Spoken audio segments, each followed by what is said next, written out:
Assalamualaikum Prof. Pak Yon. Salam Pak Agung. Waalaikumsalam Pak Yon, Pak Agung, semuanya. Selamat siang, Pak Ono. Terima kasih Pak Yon sudah bersedia. Sama-sama Pak. Kita mau mulai aja apa gimana enaknya ya? Silakan menunggu agak ramean dulu gimana? Enggak lah, ini direkam sih sebenarnya. Oh iya, baik. Direkam jadi sebenarnya nggak masalah banget sih. Dan rekamannya ditaruh di ini ya, ditaruh di apa sih? Podcast ada. Di podcast ada. Jadi, ada. Cuman nggak dipublish banget, soalnya nggak berani, biasanya ditegur sama YouTube. Apalagi ini BSSN yang ngomong berapa itu urusannya. Iya. Ini example-nya kan simulasi, Pak. Nggak sampai realnya. Kalau sampai realnya juga nggak berani saya. Nggak, tetap aja kita taruhnya di inilah apa sih, kayak unpublished gitu sih. Tapi di posting di Twitter dan sebagainya sih. Oke, terima kasih banyak Pak Yon, Pak Agung, teman-teman semua. Kita mulai aja ya. Sebelum mulai mungkin saya akan cerita dikit lah. Mungkin biar Pak Yon dan teman-teman juga tahu. Jadi ini merupakan bagian dari kegiatan penyiapan teman-teman atau adik-adik SMK atau SMA supaya bisa ikut bertanding di Capture the Flag, Olimpiade Capture the Flag tingkat SMA SMK, maksimum umurnya 16 tahun. Bukan. 18 tahun. Cuman banyak yang senior yang pengen ikut. Saya bilang, waduh nggak fair dong, masa yang senior lawan anak SMA, ya pasti menang ya lah. Jadi ini buat teman-teman SMA SMK se-Indonesia. Capture pertandingannya insya Allah sekitar bulan April. Servernya sedang disiapkan sama Pak Agung dan teman-teman di TTS. Alhamdulillah kita dapat puluhan server dari IDC, dari data center.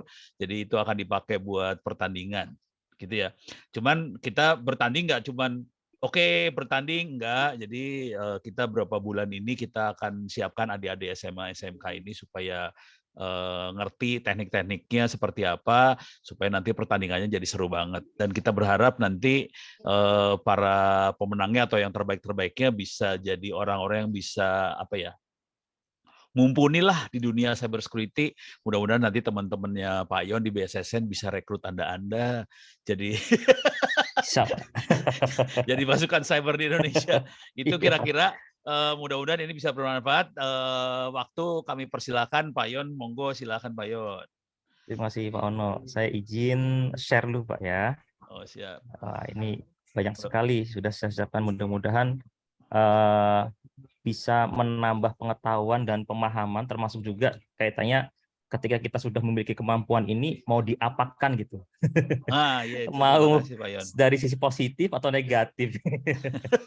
Tinggal pilihan ada di masing-masing personel sebenarnya gitu. Ya, izin saya mulai, Prof dan Bapak Ibu semuanya, teman-teman semuanya. Assalamualaikum warahmatullahi wabarakatuh. Selamat siang, salam sejahtera bagi kita semua. Sebelumnya saya ucapkan terima kasih atas undangan dan kesempatannya untuk bisa memberikan semacam sharing pengetahuan dan pengalaman praktis yang pernah kita laksanakan di BSSN gitu, dan mudah-mudahan pengalaman ini bisa dijadikan salah satu masukan atau sebagai ya masukan positif lah bagi kita yang nantinya belajar terkait dengan cyber security ataupun hacking yang lebih populernya, dan bagaimana kita memanfaatkan kemampuan itu menjadi sesuatu yang positif. Kan negatif juga boleh sebenarnya, tapi ya hati-hati saja gitu, resikonya sangat besar.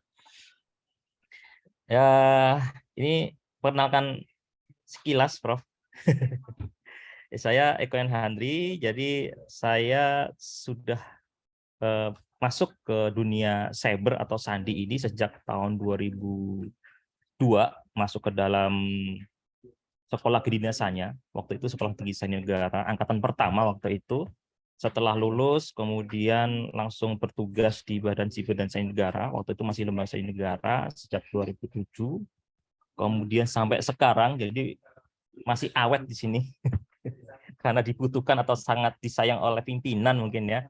Masih di sini. Ada beberapa pengalaman yang sudah pernah ya laksanakan sebagai berdinas di Badan Siber. Salah satunya pertama kali saya menjadi peneliti atau sandiman ya. Fungsional sandiman itu adalah fungsional yang bergerak di bidang persandian atau kriptografi. Itu fungsional yang khusus ada di bawah binaan Badan Siber dan Sandi Negara.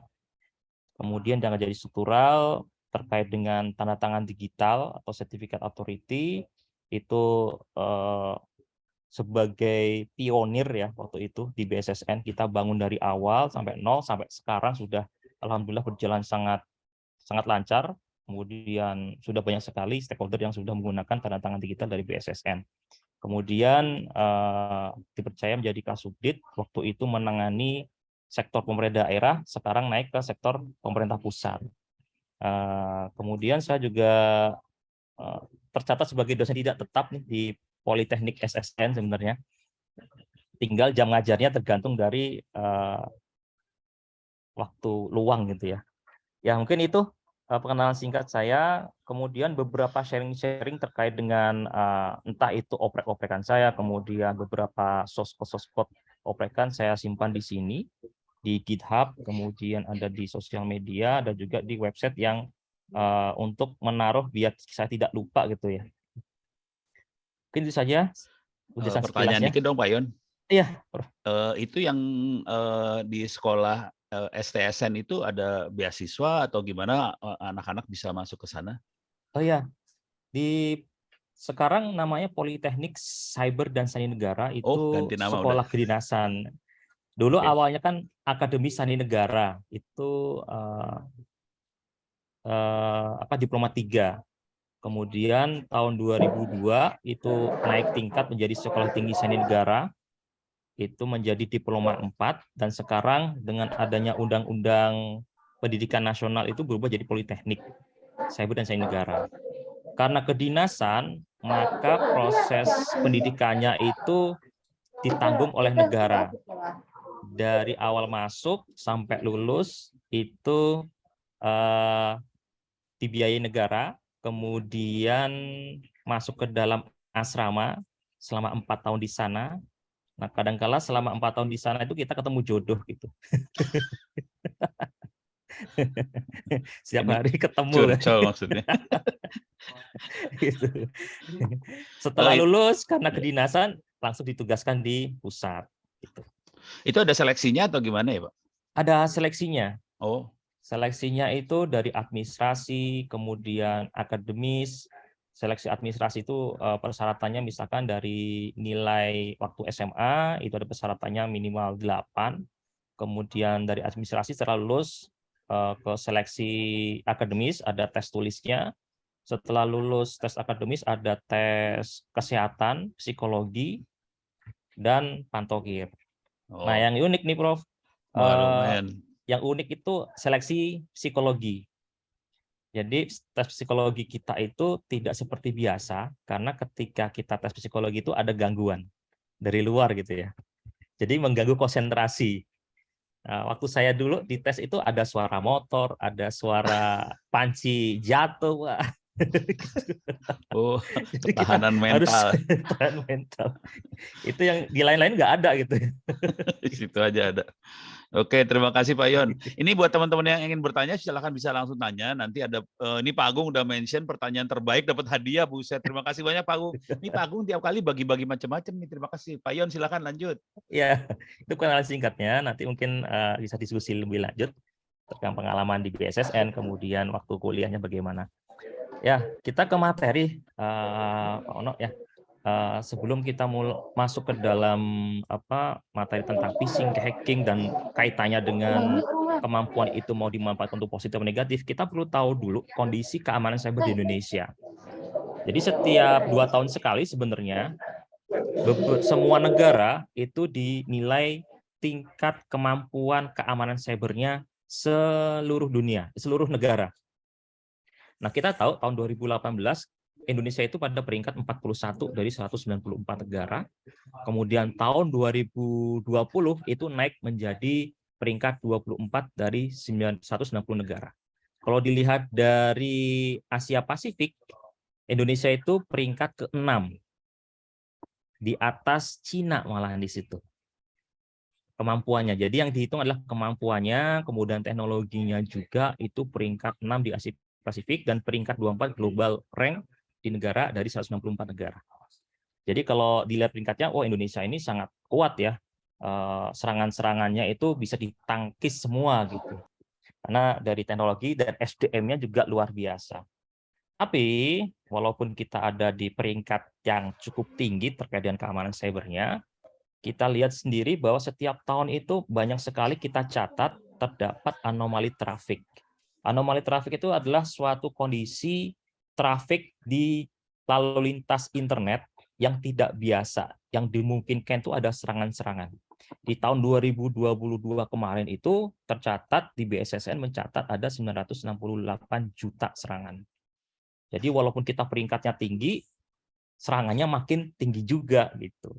Yang nyerang siapa? Yang nyerang ya bisa dari negara lain atau bahkan dari orang kita sendiri gitu. Ini yang kita lihat cukup banyak serangan-serangan itu sendiri.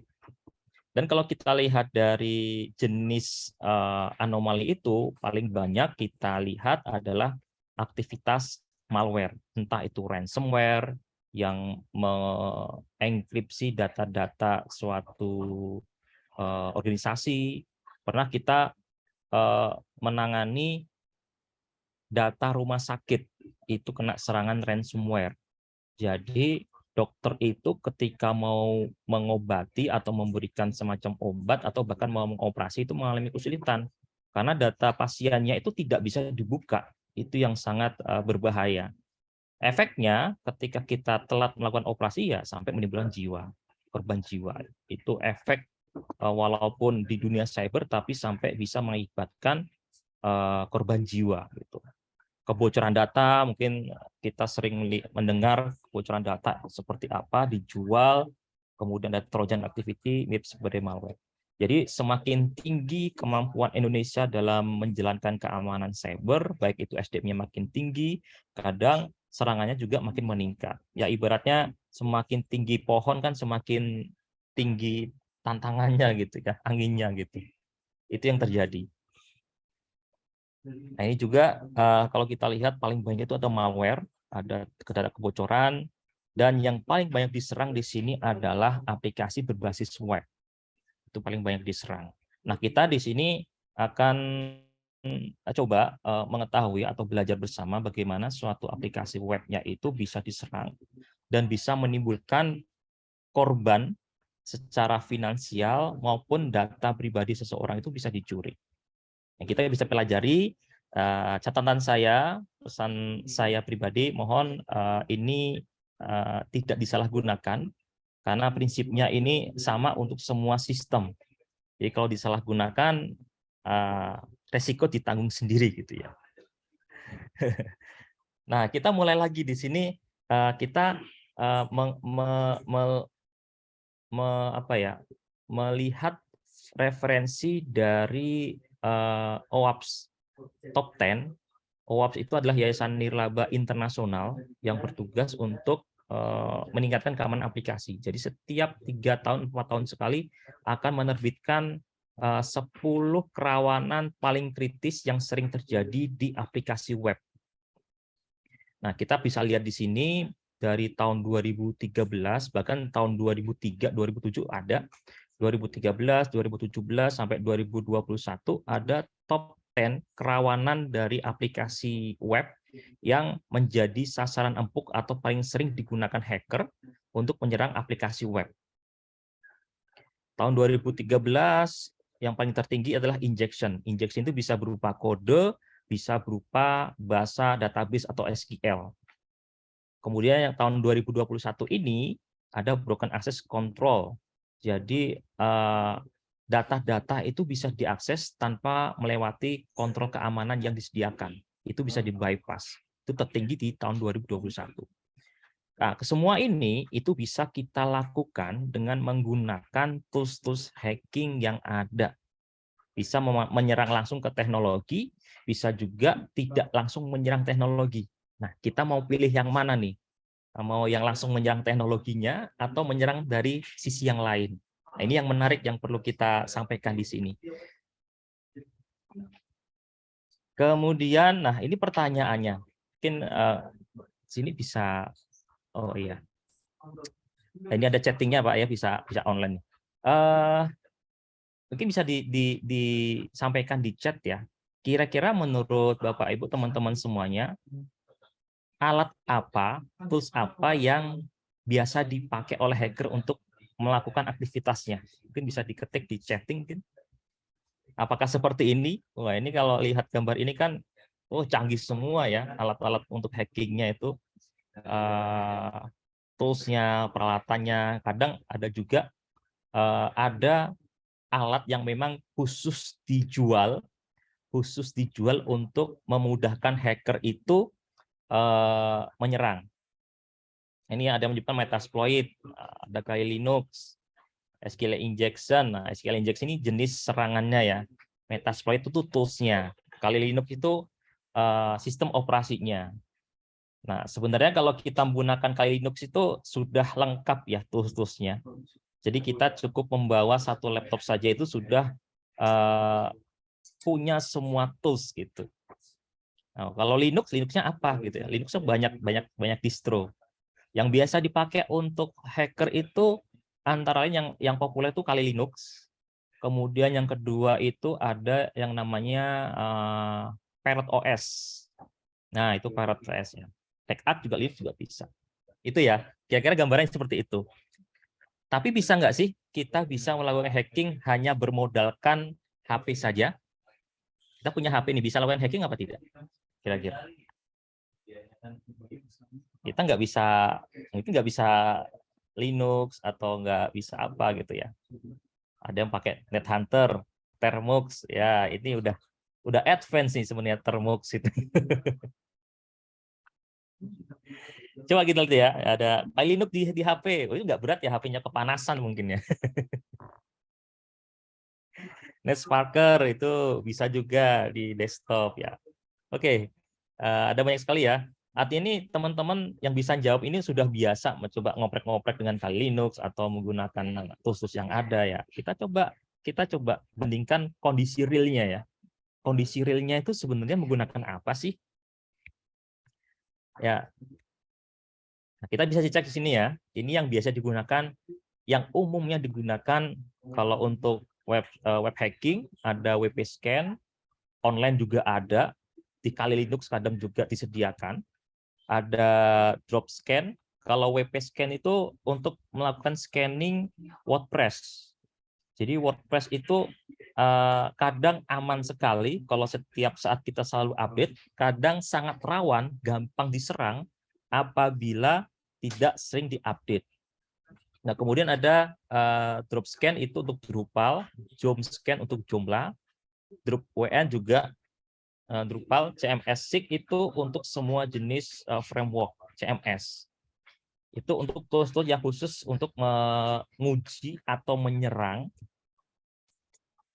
CMS. Nah, untuk toolsnya sendiri, tadi ada disampaikan ada Metasploit, kemudian yang sering saya gunakan ya, yang saya sering gunakan itu Metasploit, Bootsuite, sama Mobile Security Framework.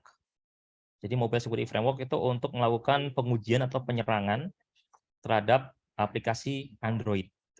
Kalau Bootsuite itu cukup powerful ya, bisa melakukan beberapa serangan dengan cara main in the middle attack. Jadi kita itu berada di tengah-tengah antara sumber dengan tujuan sistem yang akan kita serang. Dan Metasploit, Metasploit itu kalau kita bisa mengoperasikan full fitur gitu ya. Nah, kemudian kalau kita sudah pernah menggunakan tools ini, silakan nanti secara online ya bisa mencoba kemampuannya. Di sini sudah cukup banyak ya, ada Full Noob, kemudian ITC Games, DVWA, dan RootMe, Hack the Box. Ada yang online, ada yang offline. Nah, di sini nanti saya coba contohkan melakukan serangan dengan menggunakan DVWA ya. Damn Vulnerable Web Application secara offline. Dan ini saya berikan secara konsep, dan itu bisa diterapkan dimanapun dan bisa diimprovisasi. Tidak menggunakan contoh realnya, karena saya nanti dianggap hacker, walaupun kerja di pemerintahan, tapi kalau saya melakukan hacking juga ditangkap gitu ya, tidak ada maaf. Baik, itu yang diketahui ya, diketahui toolsnya harus ini, harus itu. Tapi sebenarnya teman-teman, ya toolsnya yang paling sederhana itu apa? Nah, salah satu ini gratisan. Kalau kita nggak mau repot, nggak mau belajar tools-tools yang ada tadi, kita bisa memanfaatkan tools yang disediakan secara online. Misalkan ini menggunakan ImmuniWeb. ImmuniWeb ini kita bisa memasukkan salah satu URL, apalagi di sini di SMA ya bantulah coba Bapak Ibu guru untuk mengetahui apakah website SMA-nya, sekolahnya itu aman atau tidak. Gitu. Nah, ini bisa dimasukkan sini ya, immuniweb.com. Kemudian dimasukkan di sini ada alamat domain URL sekolahnya masing-masing. Silakan masukkan di sini. Dimasukkan, kemudian di enter. Nah, nanti akan ditampilkan informasi seberapa rawannya situs yang kita cek tadi. Kalau mau coba silakan di sini ImmuniWeb. Kemudian ada yang menarik nih, Bapak Ibu dan teman-teman semuanya. Ketika kita klik di sini, akan ditampilkan berapa sering atau berapa banyak website itu dites. Kalau semakin banyak, misalkan di sini ya, ada 194 tes running misalkan. Artinya, selama waktu website itu diinputkan ke dalam ImmuniWeb ini, sebanyak itulah orang-orang yang sedang iseng menguji atau menyerang webnya itu. Itu kalau mau nyoba ya dengan ImmuniWeb. Jadi kalau mau cara cepat instan bisa menggunakan ini. Nah, sebenarnya aplikasi-aplikasi ini kan seperti pedang bermata dua ya. Salah satu sisi itu membantu kita untuk mengetahui mana saja yang harus diperbaiki, harus diamankan. di satu sisi kita bisa melihat kerawanannya yang bisa kita serang. Jadi posisi kita di sini itu sebenarnya kita mau mengamankan atau mau menyerang. Toolsnya sama. Makanya muncul definisi atau istilah black hat dan white hat, atau black hacker atau white hacker. Nah, pilihan ada di teman-teman semuanya di sini. Itu kalau menggunakan tools. Dan sebenarnya, nah inilah tools yang sering kita gunakan, teman-teman. Kita cukup butuh modal internet, browser. Jadi kita sebenarnya bisa menyerang atau melakukan hacking dengan modal HP saja bisa. Tidak perlu membutuhkan tools-tools yang tadi gitu. Kita butuh internet, yang penting ada internet, kemudian ada browser, dan browsernya itu bisa melakukan browsing google.com. Kemudian kita melakukan Google Dorking. Ya, Google seperti ini caranya ya. Vulnerability-nya apa? Nah, vulnerability-nya ini kita bisa searching dengan kata kunci, kita cari dulu kata kuncinya. Google SQL Dorking 2023 kalau tahun sekarang atau 2022. Nanti akan di-list kerawanan-kerawanan yang biasa ditemui. Kemudian kita tambahkan targetnya itu siapa. Nah, seperti ini contohnya ya. Vulnerability-nya kita ambil in URL /public /Zika Finder spasi site. Nah, site-nya ini yang akan menjadi target apa? Kita bisa mengisikan nama domain full atau nama domain belakangnya. Misalkan ini kita ambil contoh yang GoID. Jadi nanti Google ini akan menampilkan seluruh website yang dengan belakangnya itu .go.id yang memiliki kerawanan disebutkan tadi ya, public Zika Finder. Kerawanan ini apa? Kerawanan ini sering sekali teman-teman semuanya, tapi tidak saya praktekkan di sini ya. Nanti akan muncul tuh alamat websitenya yang sedang rawan gitu ya. Jadi saya tidak berani mempraktekkan langsung, takutnya dianggap hacking ya, gitu. Karena cukup berbahaya dan masih banyak website-website yang memiliki kerawanan ini. Efeknya apa? Efeknya yang pertama, ketika kita ini berhasil mendapatkan salah satu target dan kita buka salah satunya, kita bisa mengakses seluruh file yang sudah di-download, yang sudah disimpan. Atau bahkan kita bisa mengupload suatu file ke dalam website itu. Kalau filenya itu file yang biasa saja, yaitu bukan hacker namanya ya. Kalau hacker, file yang kita upload itu pasti disusupi dengan malware atau suatu kode tertentu, sehingga kita bisa men-take over sistem atau mengendalikan sistem itu dari jauh. Itu baru hacker. Jadi tidak hanya mengganti tampilan halaman depan saja ya, gitu ya. Dengan cara ini bisa. Nah, ini saya arahkan untuk mengetes websitenya sekolahnya masing-masing aja ya. Jadi sebenarnya gantinya aja, misalnya ya, kita mau mengetahui kerawanan atau mau menyerang websitenya sekolah. Kira-kira apa kodenya? Setnya bisa kita ganti ya. Setnya kita ganti menjadi ac.id. Kalau Nanti sekolah akan menampilkan SCHID, Pak. Oh, SCH. Kalau ACID kita yang kena. Oh iya. Betul. Maaf. SCH.id. Itu untuk mengetahui bahwa masih banyak situs-situs, baik itu situs pemerintahan, situs sekolah, bahkan situs perusahaan tuh masih rawan. Modalnya hanya internet, browser, dan gadget. Itu udah bisa jadi hacking, tuh nggak perlu tadi install kali Linux dulu. Nggak perlu sebenarnya. Itu untuk yang tingkat advance ya. Kalau ini aja kita udah bisa meng-take over. Jadi banyak sekali tools. Jadi kalau kita mencoba mempelajari, kita biasanya itu passion kita ada di mana. Lebih suka menggunakan Google Docs atau menggunakan salah satu tools. Itu aja yang dikuasai, itu bisa untuk melakukan pengetesan. Kalau saya lebih banyak mengetes keamanan, bukan menyerang. Dan bisa dipakai dua-duanya sebenarnya. Gitu. Karena saya disumpah nggak boleh menyerang ya, sudah sebagai ASN yang baik kan saya tidak boleh menyerang. Gitu. Nah sekarang kita mulai untuk mensimulasikan. Belum dulu ya. Ini dulu. Jadi dengan berbagai macam tools yang ada, kita dihadapkan pada bagaimana kita melakukan serangan. Apakah langsung menyerang teknologinya atau melalui teknik yang lain. Ini ada survei dari Verizon, perusahaan Amerika, telekomunikasi Amerika, mensurvei bahwa serangan paling banyak itu terjadi karena social engineering. Karena kalau menyerang langsung ke teknologinya itu sangat susah sekarang. Karena hardware, software itu cepat sekali diupdate. Ada zero day keluar gitu, langsung diupdate. Sehingga untuk menyerang langsung ke teknologi itu agak susah.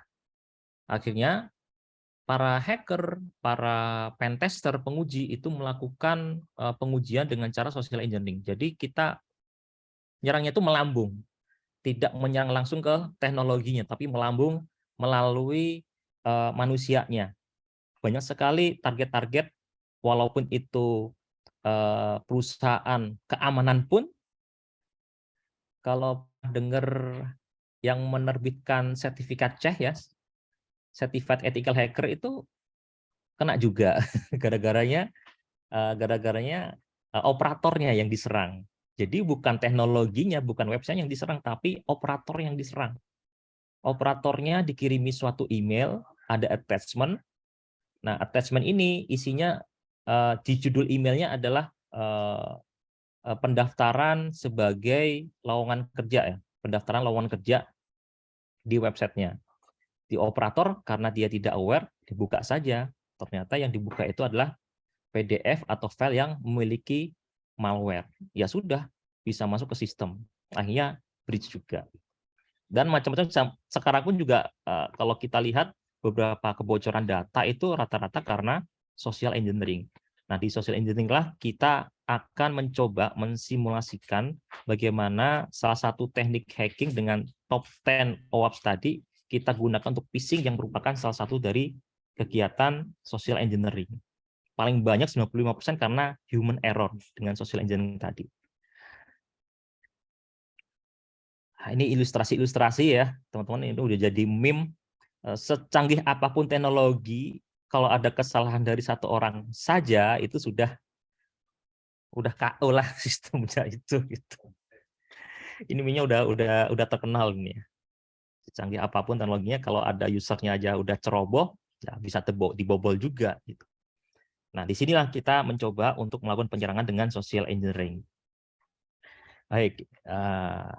Nah, yang akan kita coba serangannya atau kerawanan yang paling kritis adalah dengan cross-site request forgery atau CSRF. CSRF ini sejak tahun 2007 sampai 2013 itu bertahan menjadi 10 besar. Walaupun di 2017-2021 sudah tidak ada, tetapi masih ada kurang lebih 5% dari seluruh jenis serangan. Jadi masih muncul tapi tidak masuk top 10. Kalaupun itu berhasil, lah itu sangat fatal. Makanya saya agak apa ya ini.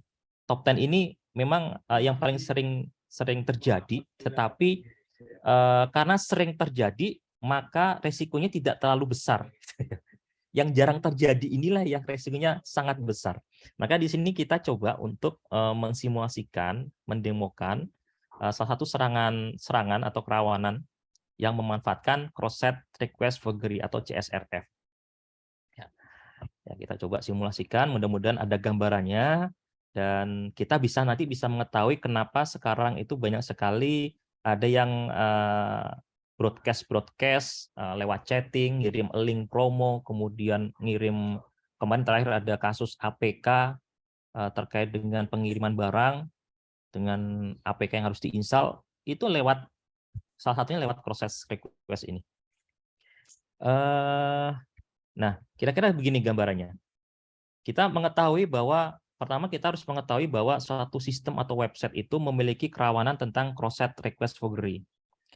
Nah, request forgery ini adalah suatu inputan data kepada server yang dilakukan oleh user. Kemudian ketika user itu mengeksekut suatu kode akan dieksekut oleh server itu sendiri. Jadi butuh interaksi oleh user. Inilah yang memanfaatkan social engineering. Karena manusia kan lebih keingin tahunya tinggi gitu ya. Jadi misalkan dapat promo. Nah, orang langsung segera mengklik atau dapat hadiah. Selamat Anda mendapatkan hadiah. Silakan kirim data Anda melalui link berikut, misalnya seperti itu. Atau install aplikasi berikut terlebih dahulu. Orang ketika mendapatkan dapat hadiah langsung klik. Nah, ketika user itu mengklik ada interaksi, maka kode itu akan dieksekut untuk melakukan kegiatan-kegiatan yang bisa membahayakan korban. Contohnya apa? Contohnya misalkan akunnya di take over, nggak bisa login lagi, atau tiba-tiba kita punya akun toko online, kemudian saldo kita habis karena dibelanjakan, tetapi belanjanya itu alamatnya di tempat lain, atau bahkan di perbankan, uang kita terkuras habis. Nah, itu dari sini salah satu caranya. Makanya saya sampaikan, walaupun ini tidak masuk top 10 di 2017-2021, tapi efeknya itu sangat besar. Kita coba pelajari ini, harapan saya ini bisa meningkatkan pengetahuan. Kalaupun mengetahui caranya, mohon tidak disalahgunakan, walaupun bisa. Ya, baik. Kurang lebih seperti ini ya, ini gambaran umumnya sebelum saya simulasikan, contohnya seperti ini. Misalkan teman-teman mendapatkan suatu pengumuman atau informasi yang menggiurkan, misalnya itu ya, entah lewat email, lewat broadcast chatting, atau lewat sosial media, itu misalkan contohnya ini ya, selamat Anda mendapatkan uang gratis, atau kalau sekarang mungkin yang menggiurkan adalah selamat Anda akan mendapatkan atau saya transfer Bitcoin. Nah, kadang kan kemarin kita tahu ada beberapa akun dari tokoh-tokoh Amerika ya, salah satunya itu Elon Musk sempat kena hacking katanya. Silakan hubungi saya akan membagikan akun Bitcoin saya gitu kan. Silakan klik ini. Nah, itu hati-hati. Nah, ketika diklik apa yang terjadi? Ketika diklik dia akan menampilkan selamat gitu ya. Selamat Anda mendapatkan atau Anda telah mendapatkan akun Bitcoin atau mendapatkan promo gratis barang apa gitu ya. Tampilannya itu selamat, tetapi kalau kita lihat, kita inspek di dalam kode sumbernya, isinya seperti ini, yaitu berupa request ke server untuk melakukan transfer sebenarnya. Ini kalau contoh untuk transfer bank tanpa sepengetahuan kita. Akhirnya apa? Ya akhirnya uang kita terkuras. Nah, sekarang kita coba bandingkan dengan contoh real yang ada. Contoh real yang ada ya. Misalkan kita di laptop dulu. Di laptop misalnya kita sedang melakukan transaksi e-banking, internet banking. Kita sedang login sebagai nasabah. Posisinya dalam login ya, sudah login, tapi belum melakukan transaksi. Kemudian di satu sisi, kita sedang membuka suatu website, entah itu sosial media, atau suatu website XXX misalnya, makanya kalau buka website XXX hati-hati. Kemudian muncul pop-up. Nah, pop-up tidak sengaja kita klik, itu mirip seperti ini. Jadi mengeksekut suatu kode, sehingga ketika kita klik, dia akan menjalankan suatu request kepada server di belakang layar untuk melakukan transaksi di internet banking yang sedang kita login. Oke, kalau saran saya, ketika kita melakukan transaksi, entah kita mau transfer internet banking, sedang belanja online, tolong jangan buka website-website yang lain dulu. Jadi fokus selesaikan dulu belanjanya, selesaikan dulu transfernya. Jangan buka aplikasi lain, entah itu berupa game, entah itu berupa aplikasi-aplikasi yang tidak dipercaya, gitu ya, banyak iklannya bahkan. Itu jangan dilakukan terlebih dahulu. Karena siapa tahu itu ada yang mencoba untuk melakukan CSRF tadi, cross-site forgery, atau sampai lupa CSRF. Itu. Ini yang harus hati-hati. Kemudian contoh lain lagi, kemarin sedang ramai yang pengiriman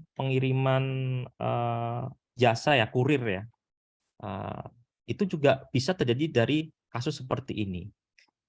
Kondisinya adalah misalkan kita sedang mengecek atau kita login pada akun toko online. Di akun toko online kita sedang login, posisinya sedang login, kemudian ada notifikasi lewat chatting misalkan ya, Pak, paketnya sudah sampai, silakan mengecek, mengtrace paketnya itu dengan mengklik link berikut sebagai bukti telah diterima. Yang dikirimkan adalah APK. Nah, APK ketika kita klik, menginstal ke dalam aplikasi Android, maka ketika kita buka salah satu aplikasi toko online, itu akan mengeksekut suatu kode yang memanfaatkan celah CSRF di aplikasi tadi. Ya, misalnya ambil contoh ya, mohon maaf nih, ambil merek Tokopedia gitu ya, Tokopedia saja. Tokopedia kita buka sedang belanja online, Tokopedia saya yakin itu online setiap saat atau login setiap saat, jarang kita logout kan ya, jarang kita logout. Jadi kita sering login Tokopedia. Nah, di Tokopedia itu kemungkinan ada kerawanan CSRF. Ada suatu request yang di-execute, itu yang dimanfaatkan oleh orang yang paham dengan membuat APK tadi. Jadi ketika kita buka APK atau link tertentu, dia akan mengeksekut suatu request melalui aplikasi Tokopedia tadi. Ada gambarnya kira-kira ya. Nah, ketika diklik, ada interaksi dari user, akan dieksekut sebagai request yang disampaikan ke Tokopedia tadi. Nah, lebih jelasnya kita coba simulasi ya, teman-teman semuanya, Bapak Ibu. Ini bisa diinstal masing-masing. Saya tidak berani untuk mencoba target yang realnya. Nah, ini kita coba yang VirtualBox untuk menginstal Kali Linux. Kemudian targetnya adalah DVWA. Ini sudah saya siapkan. Satu lagi ada CSRF generator. Inilah yang kita buat seolah-olah ada suatu halaman yang mirip dan menggoda korban untuk mengklik ini. Kita buat dengan ini. Kemudian kita bisa memanfaatkan Chrome atau Firefox. Kemudian untuk memperkuat atau mengurangi kecurigaan korban, kita bisa, kalau berupa link, kita bisa dipendekkan pakai shorten link. Dan kita bisa memanfaatkan web hosting gratisan untuk menyimpan kode CSRF tadi. Nah, ini kira-kira skenario seperti itu. Saya share full screen dulu ya, Prof ya. Full screen. Nah, ini dia. Oke. Nah, yang pertama, nah ini. Kita persiapan simulasi, saya menggunakan ini. DVWA. Ini buat latihan saja. Bisa dianalogikan yang saya akses ini suatu internet banking atau toko online. Atau apapun, sistem apapun yang bisa kita secara otentik gitu ya. Otentik maksudnya secara legal. Misalnya di sini admin, passwordnya password. Ini kalau mau diinstal juga silakan. Nah, di sini ada contohnya CSRF. Nah, bagaimana hacker itu bisa mengetahui apakah suatu sistem atau webnya itu ada kerawanan atau tidak? Yang pasti kita lakukan pengecekan seperti ini. Contoh realnya seperti ini. Misalkan untuk ganti password ya. Kita ganti password 1, 2, 3, 4. Kemudian 1, 2, 3, 4 change. Nah, ini ganti. Nah, kita coba ya, karena saya udah ganti. Ini admin 1, 2, 3, 4.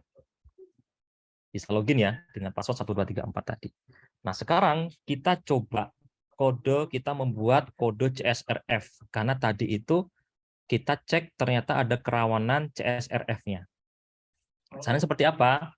Kita bisa melihat di sini menggunakan atau memanfaatkan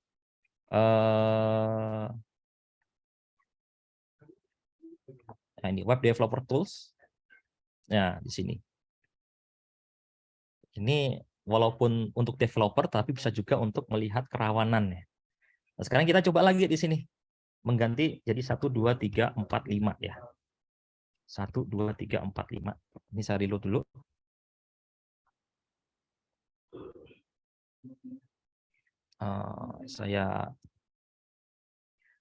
Jadi belum ya. 1, 2, 3, 4, 5. Jadi saya mencoba untuk mengganti passwordnya jadi 1, 2, 3, 4, 5.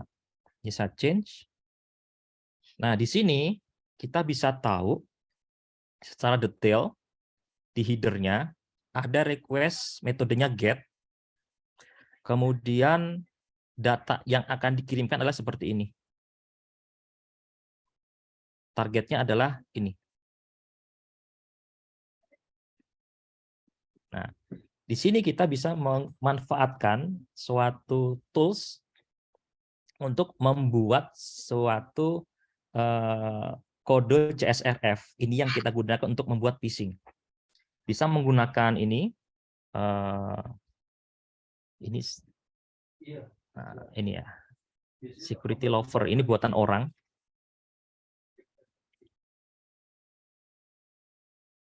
Nah, ini. Atau ini satu lagi. Ini saya sediakan. Ini website saya untuk sharing-sharing saja. Atau ini. Nah, pertama kita coba yang ini dulu ya. Ibu, teman-teman semuanya. Kita cek di sini. Kita cek sini ternyata dia menggunakan get. Kita rubah di sini nilainya get. Oke. Kemudian datanya formatnya seperti ini. Karena dia get ada done ya. Kita bisa copy dari sini, copy parameter. Jadi parameter. Kita copy parameternya, masukkan ke sini. Kita ubah formatnya jadi done. Ini. Kemudian URL-nya, nah URL-nya ini adalah URL target. Copy URL. Ini kebanyakan ya. Nah, seperti ini. Kemudian kita download. Kita simpan sini ya. Misalnya kita simpan sini. Oke. Ini sudah selesai. Cuma kita lihat dulu. Kita lihat dulu source code-nya. Halo, Pak. Nah, ini contohnya seperti ini ya. Halo, Pak. Oke, di sini saya rapikan dulu nih sebenarnya nih. Nah, kita cek dulu di sini. Ini juga rapi. Ada password, kemudian kita ganti parameternya 1, 2, 3, 4, 5, 6. Kita coba ganti jadi misalkan ABC 1, 2, 3. Kemudian value-nya juga kita ganti ABC 1, 2, 3. Oh, mana tadi ya? ABC 1, 2, 3. Oke, ini dulu. Kemudian kita jalankan. Nah, bentuknya masih mencurigakan ya. Ini bentuknya masih mencurigakan. Tapi kita coba terlebih dahulu, apakah berhasil apa tidak. Bentuknya masih mencurigakan. Jadi kalau kita kirim ke korban, tampilannya seperti ini ya pasti udah, oh enggak, ini membahayakan nih, gitu ya. Kita tes, ternyata berhasil. Jadi ketika kita klik, dia akan kembali ke website yang aslinya di sini. Jadi ketika diakses itu korban itu seolah oh ini kok balik ke misalnya kita belanja online ya, kembali ke Tokopedia lagi nih, kita kok kembali ke internet banking lagi, itu dia akan mencurigakan. Tapi ternyata di sini ada perubahan passwordnya. Tadi passwordnya apa? Pak. 1 sampai 5 ya. Ya, tadi 1 sampai 5. Kita coba ya, admin 1, 2, 3, 4, 5. Baik, Pak. Gagal ya. Karena dengan serangan tadi, kita udah merubah passwordnya menjadi ABC 123. Sekarang kita login lagi dengan password ABC 123. Nggak kelihatan di sini ya. Di sini ya. ABC 123. Bisa copy.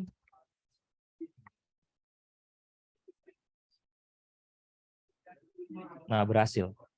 Jadi dengan cara CSRF tadi, kita bisa merubah akun seseorang dan men-take over akun seseorang, sehingga orang itu tidak bisa login kembali. Nah, kira-kira itu gambaran umumnya seperti itu.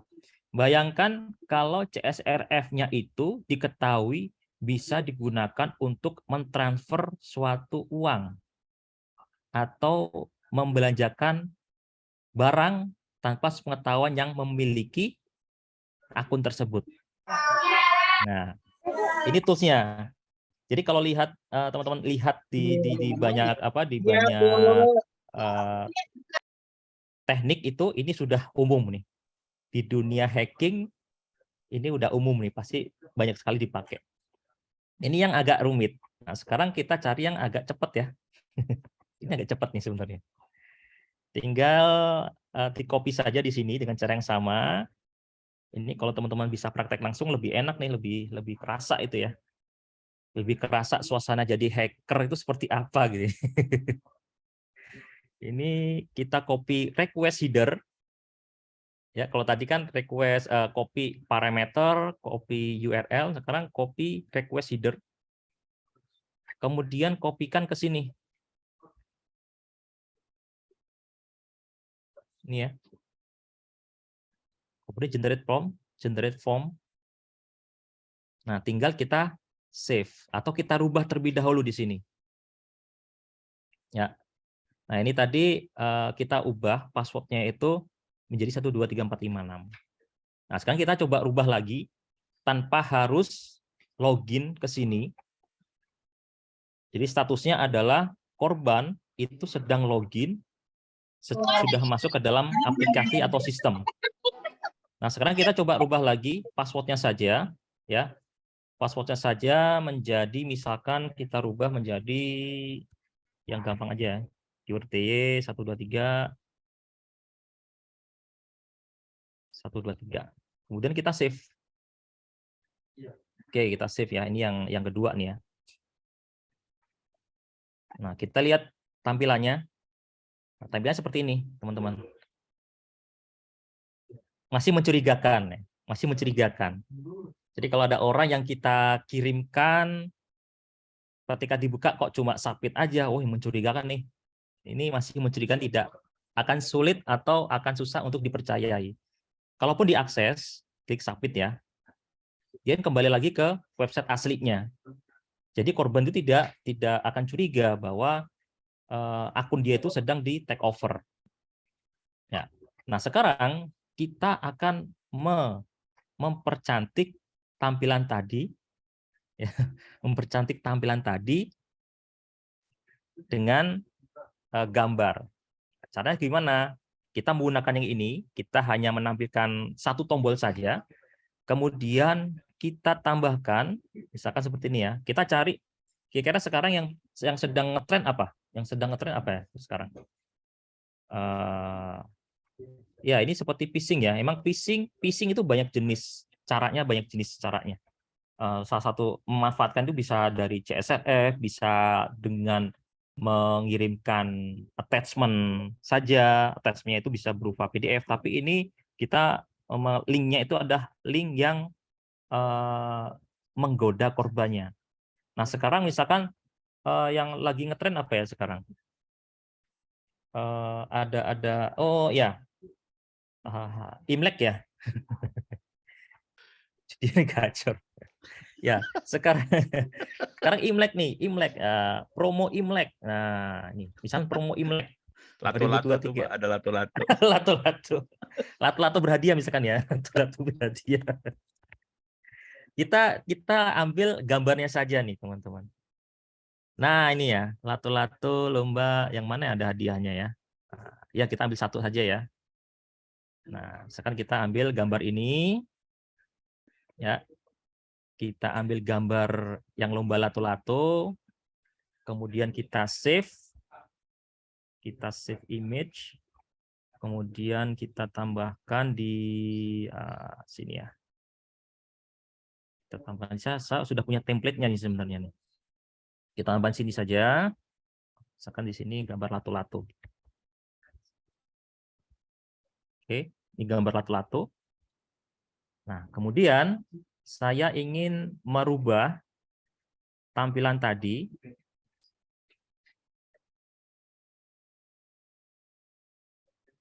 Oh, ini di lock ya. Oke. Ini coba saya buka dulu. Nah, seperti ini. Saya ingin, ini karena semua di hidden ya, di hidden. Passwordnya saya ubah menjadi ya, ABC123. Kemudian saya tambahkan di sini, di body-nya itu image, kemudian lato-lato, atau CCPG tadi ya. Nah, seperti ini. Ini aja. Saya save. Saya cek lagi ya. Lato-lato. Oh, benar, lato-lato. Nah, sekarang kita jalankan lagi. Nah, akhirnya seperti ini gambarnya, teman-teman. Gambarnya seperti ini.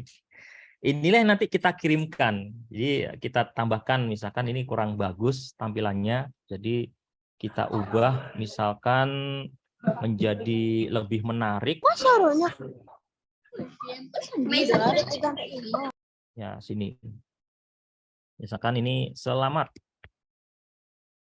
Ini dikasih. Nah, seperti ini ya. Selamat Anda memenangkan hadiah lomba lato-lato. Nah, ya kalau mau contoh yang gambar yang lebih menggoda, cari yang lain. Tapi caranya seperti ini. Nah, kita jalankan lagi. Ini sudah saya save. Tadi itu adalah yang ini ya. Nah, kira-kira seperti ini. Bandingkan tadi dengan yang tampilan awal ya. Tampilan awalnya itu seperti ini. Nah, kira-kira kalau kita mengirimkan link dengan cara seperti ini masih mencurigakan tidak ya? Kalau ini mencurigakan ya, wah ini kok perubahan password yang mencurigakan, nggak perlu diubah. Kalau seperti ini, orang masih agak percaya. Tapi kok dilihat linknya kok link lokal, bukan link yang internet biasa gitu ya. Ini mencurigakan. Ini kalau kita submit, dia ngerubah password. Ini baru ngerubah password. Belum nanti membelanjakan uang kita tanpa sepengetahuan kita. Itu yang hati-hati, teman-teman. Kita login di aplikasi Tokopedia, toko online lainnya, misalkan Lazada atau Shopee ya. Shopee. Kalau kita buka sesuatu yang kita tidak mencurigakan gitu ya, mencurigakan, itu hati-hati. Bisa jadi dia akan melakukan transaksi tanpa sepengetahuan kita. Nah, ini kembali seperti ini. Nah, sekarang karena itu masih mencurigakan, maka saya sebagai hacker akan mengupload, saya akan membuat suatu website yang istilahnya bisa menjamin atau mengurangi kecurigaan. Ini sudah saya siapkan, teman-teman bisa membuat suatu website gratisan, kemudian nama domainnya itu dibuat yang tidak mencurigakan. Ini saya buat namanya promo seru, 00webhosting.com. Ini kalau modalnya gratisan ya. Kalau modalnya beneran ya kita buat ini kita buat domain yang beneran gitu. Oke, kita upload sekarang. kita upload ke website hosting gratisan. Nah, di sini mudah-mudahan internetnya lancar. Waduh, ini kenapa ya?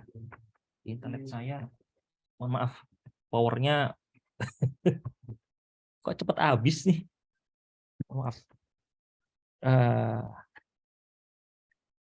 Baterainya tinggal 5% nih, Pak. Mohon maaf, saya ini dulu. Charger. Charger dulu. Ya, ada cas ini. Ini di kantor kayak rumah sendiri nih, Pak. Nah, ini lebih ini. Baik. Ya, ini login lagi nih. Halo Pak Undang. Saya login dulu. Jadi teman-teman bisa membuat website gratisan untuk memanfaatkan ini untuk membuat website phishing ya. Oke, ini saya login dulu. Ini saya udah login. Yang menarik ya teman-teman, yang menarik nih ada di slide saya ini sambil menunggu ya. Yang menarik, kemarin saya mencoba membuat website gratisan dengan nama ini ya, dengan nama apa namanya ya? Promo baru. Itu sudah ada yang ngambil, teman-teman. Ini namanya promo baru, ternyata udah ada yang ngambil. Kecurigaan saya, ini pasti ada orang yang mencoba membuat phishing dengan promo baru. Ini saya pakai promo baru, already exist gitu. Artinya sudah ada yang mencoba. Jadi kalau nanti teman-teman dapat link nama domainnya itu promo baru, ya itu hati-hati itu. Padahal saya ngasal ya, ternyata ada yang pakai. Jadi yang mencoba membuat aplikasi ini tidak hanya saya, bahkan ada sindikatnya, benar. Ada sindikatnya, kalau teman-teman tahu itu ada sindikatnya. Ini saya coba tadi upload yang sudah saya bikin dengan ya ini. Tadi saya taruh sini, saya buat dengan tampilan yang tidak mencurigakan. Tadi saya coba di sini, lato-latonya dulu. Saya upload. Sama. Yang mana tadi ya? Oh, yang ini. Ya. Saya upload.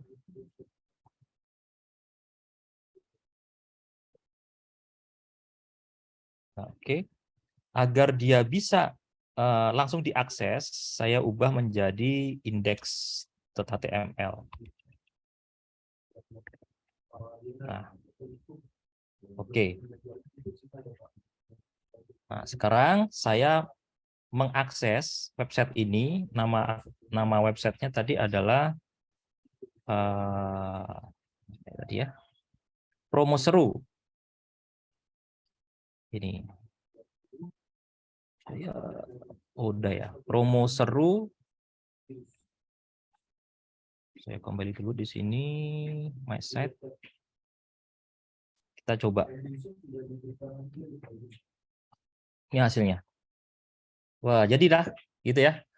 Selamat Anda memenangkan hadiah lomba-lomba lato. Jadi orang ketika dikasih link seperti ini, wah saya dapat hadiah nih gitu ya. Langsung diklik nih. Nah, sekarang kita coba klik ya. Kita coba klik.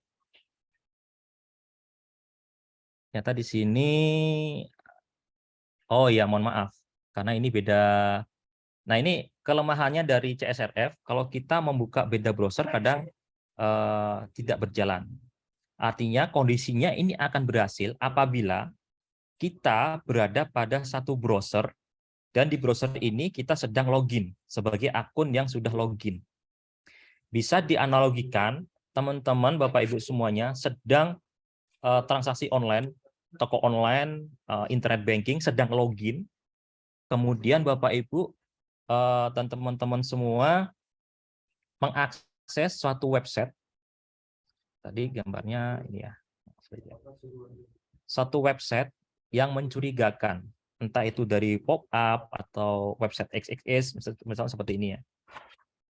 Kadang-kadang kita ini yang menjengkelkan, kita sedang mengakses suatu website ternyata muncul pop-up seperti ini. Dan kadang-kala pop up-nya itu ketika kita silang ya, kita tutup itu sebenarnya mengeksekut suatu kode. Misalnya seperti ini ya.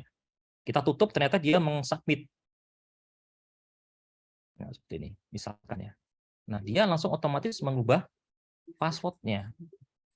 Analoginya, misalkan ini adalah targetnya ini adalah toko online, internet banking, atau sistem kemahasiswaan gitu ya. Sistem kemahasiswaan di situ kita bisa melihat IPK kita atau nilai-nilai kita misalkan, nilai-nilai kita, kemudian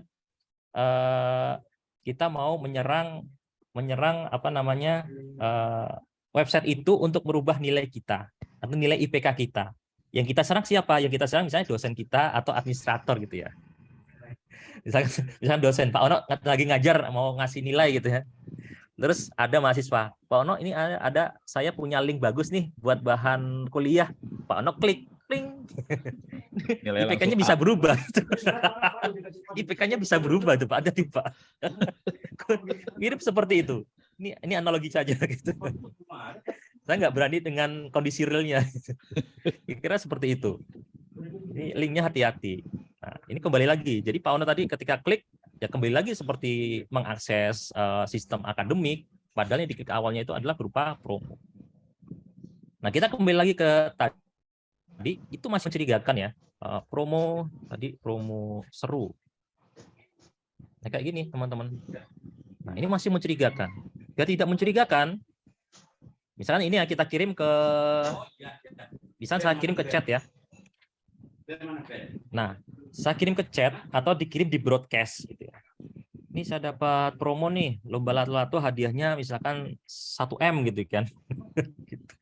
Kira-kira teman-teman Bapak Ibu ketika dapat link seperti ini masih curiga apa tidak? Mungkin masih curiga ya, yang paham, yang aware, katanya lihat promo seru kok belakangnya no web host up gitu. Kok bukan dari aplikasi sekolah atau website pemerintahan misalkan. Oh ini masih mencurigakan nih. Baik, kalau masih mencurigakan, saya cari cara biar ini tidak mencurigakan. Caranya apa? Caranya dengan membuat shorten link. Seperti ini. Ini makanya ketika kita dapat share link dengan dengan seperti ini, kadang harus hati-hati. Nah, misalnya gini ganti promo 2023 misalnya seperti ini. Promo 2023. Oh, sudah ada. Promo seru misalkan. Nah, udah nggak ada nih. Kita buat. Nah, sekarang yang kita kirimkan ke broadcast WA, grup keluarga, grup chatting keluarga gitu ya. Yang kita kirimkan seperti ini. Nah, kira-kira teman-teman atau yang menerima itu curiga apa tidak? Berkurang kecurigaannya ya. Makin semangat itu ngeklik. Makin semangat, terus seru. Apalagi yang sharing itu teman dekat. Iya. Teman dekat atau ya dari keluarga dekat gitu ya. Aduh, mohon maaf ini. Mas Andika curiga masih dia. Ya, dia mah pinter soalnya.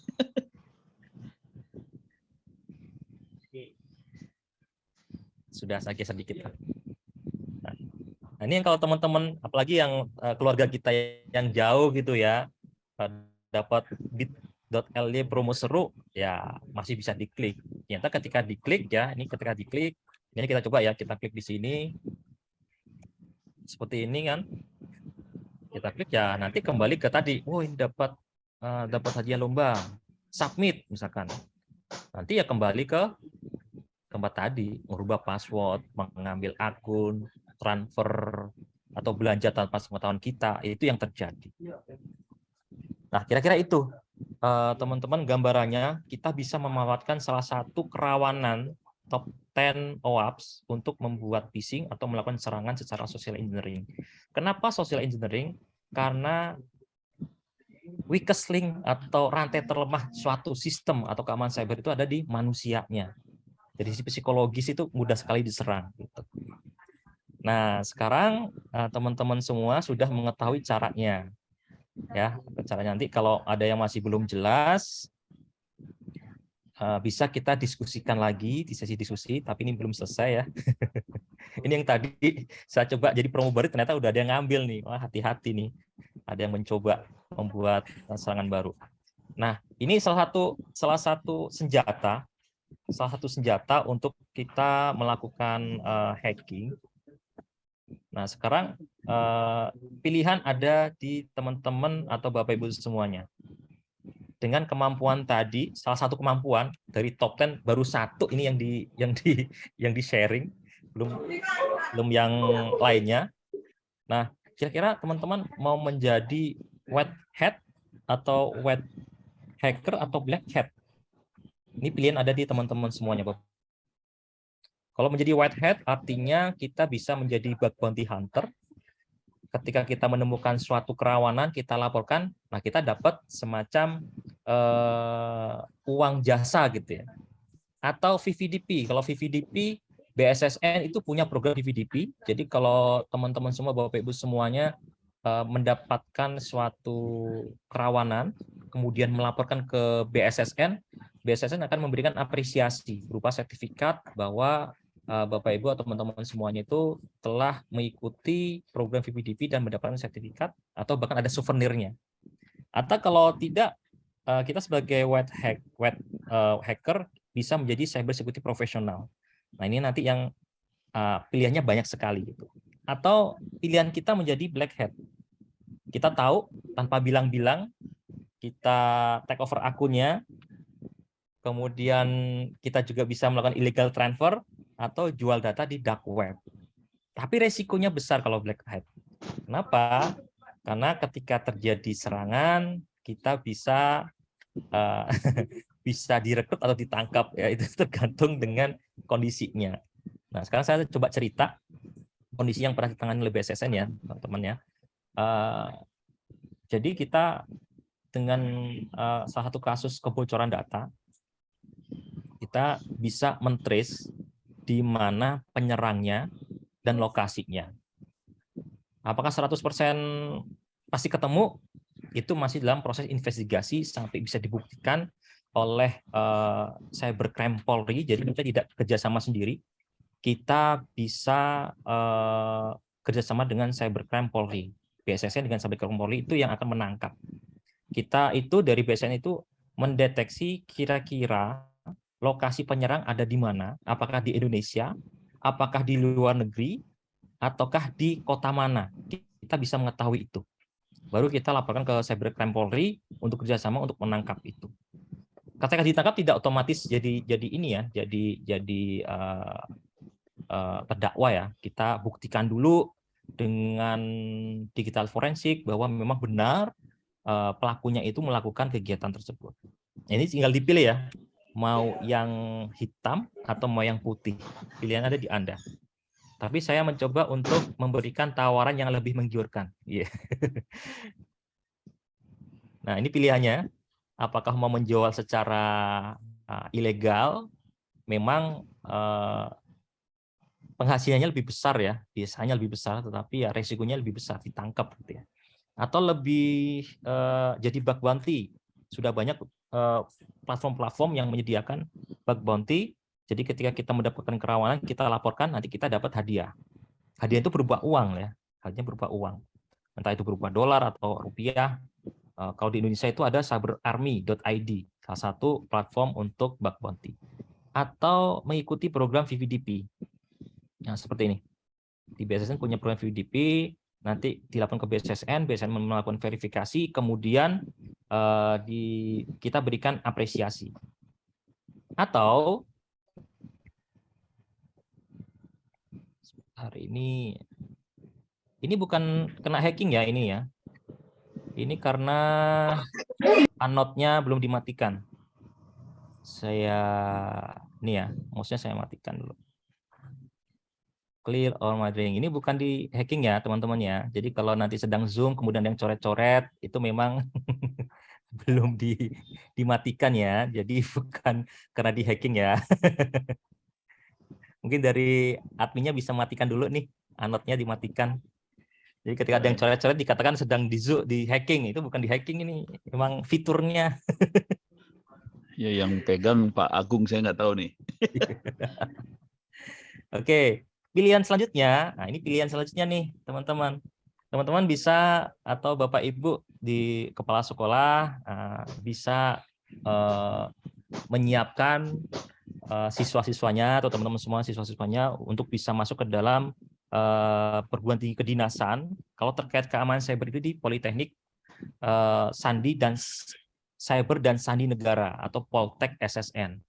Bisa daftar di sini karena ini kedinasan, artinya selama pendidikan dibiayai oleh pemerintah. Ada asrama, makannya tinggal makan. Pokoknya di situ tugasnya hanya belajar dan belajar gitu. Untuk jurusannya ada rekayasa keamanan cyber. Ini yang mempelajari tentang hacking atau pen test, cyber security. Ada juga rekayasa kriptografi. Jadi rekayasa kriptografi itu adalah bagaimana kita bisa memanfaatkan bahkan membuat suatu algoritma kriptografi. Kalau teman-teman mengetahui namanya MD5, MD5, ESA1 untuk apa? Login, hashing gitu ya. Itu kita bisa membuat sendiri. Ada teori-teorinya yang bisa kita gunakan. Atau kita juga bisa masuk ke dalam program studi rekayasa perangkat keras kriptografi. Jadi di sini kita bisa mengembangkan suatu tools atau suatu alat yang digunakan untuk mengamankan data atau informasi. Misalkan chatting ya, secure chatting. Bahkan dulu saya pernah ikut di tim BSSN, teman Sanok, mengembangkan secure chatting sebelum WA, Telegram itu muncul. Cuma karena apa ya? Karena digunakan di lingkungan internal pemerintah saja, jadinya kurang populer. Nah, ini sekarang WA itu sudah ada end-to-end encryption-nya. Telegram itu otomatis dienkripsi WA-nya. Nah, sebelum Telegram itu muncul, sebelum WA itu menggunakan enkripsi, saya sempat pernah mengembangkan aplikasi secure chatting. Itu salah satu dari kemampuan yang kita pelajari kalau kita mengambil rekayasa perangkat keras kriptografi. Atau ke kampusnya Pak Ono langsung sebelah kanan gitu Pak Ono ya. Ya, BSSN ini lebih keren sih. Gratis semua, parah. Tapi masuknya lebih susah kali ya. Itu ada 5 tahapan seleksi. Oh alah. Ya, yang terbaik bisa masuk BSSN dah. Kalau kita passionnya di keamanan cyber, ya ini nanti jadi ada kesempatan beberapa mahasiswa selama kuliah itu diberi kesempatan untuk ikut semacam program Olimpiade CTF, tingkat internasional atau nasional. Bisa juga nanti Pak Ono bisa kerjasama dengan kita Pak di Poltek SSN untuk yang lomba CTF. Kita juga ada program lomba CTF tiap tahun. Jadi mudah-mudahan nanti bisa kerjasama. Ya. Tapi levelnya level apa? Level mahasiswa kali ya? Level mahasiswa sih. Ya nggak apa-apa. Bisa Itu bagian level SMA doang. Iya. Beda level. Iya. Siapa tahu ikut nanti dapat ini ya, prioritas sih sebenarnya. Kalau ada teman-teman yang punya kemampuan di keamanan cyber, mungkin aktif ketika jadi bug bounty, VVDP, itu bisa dilampirkan di salah satu administrasi. Itu akan jadi pertimbangan kita sebenarnya. Pertimbangan untuk masuk itu Poltek tadi ya? Iya, ada prioritas Pak, itu biasanya. Oke. Banyak soalnya yang suka lapornya ke Ono. Iya. Ini mau jadi anak Pak Ono semua nih kayaknya. Enggak lah. Itu SSN juga keren juga, nggak kalah. Ini pendidikan formal nih Pak, pendidikan formal. Nah, kalau yang non formal, nah ini yang perlu kami sosialisasikan. Jadi teman-teman semuanya, kalau memang tidak berkesempatan masuk ke dalam Poltek SSN atau ke kampusnya Pak Ono, teman-teman bisa mengikuti sertifikasi okupasi keamanan cyber. Ini ada 30 okupasi. Okupasi itu jabatan atau profesi ya. Jabatan atau profesi. Ini saya garis tebal, ini yang berkaitan dengan yang kita pelajari tadi. Tentang bagaimana kita melakukan hacking, kemudian kita memanfaatkan hacking itu untuk melakukan serangan. Salah satu jabatan atau profesi yang berkaitan adalah ini, Vulnerability Assessment Analyst, Cyber Security Analyst, digital evidence first responder untuk forensik digital itu untuk kualifikasi 6.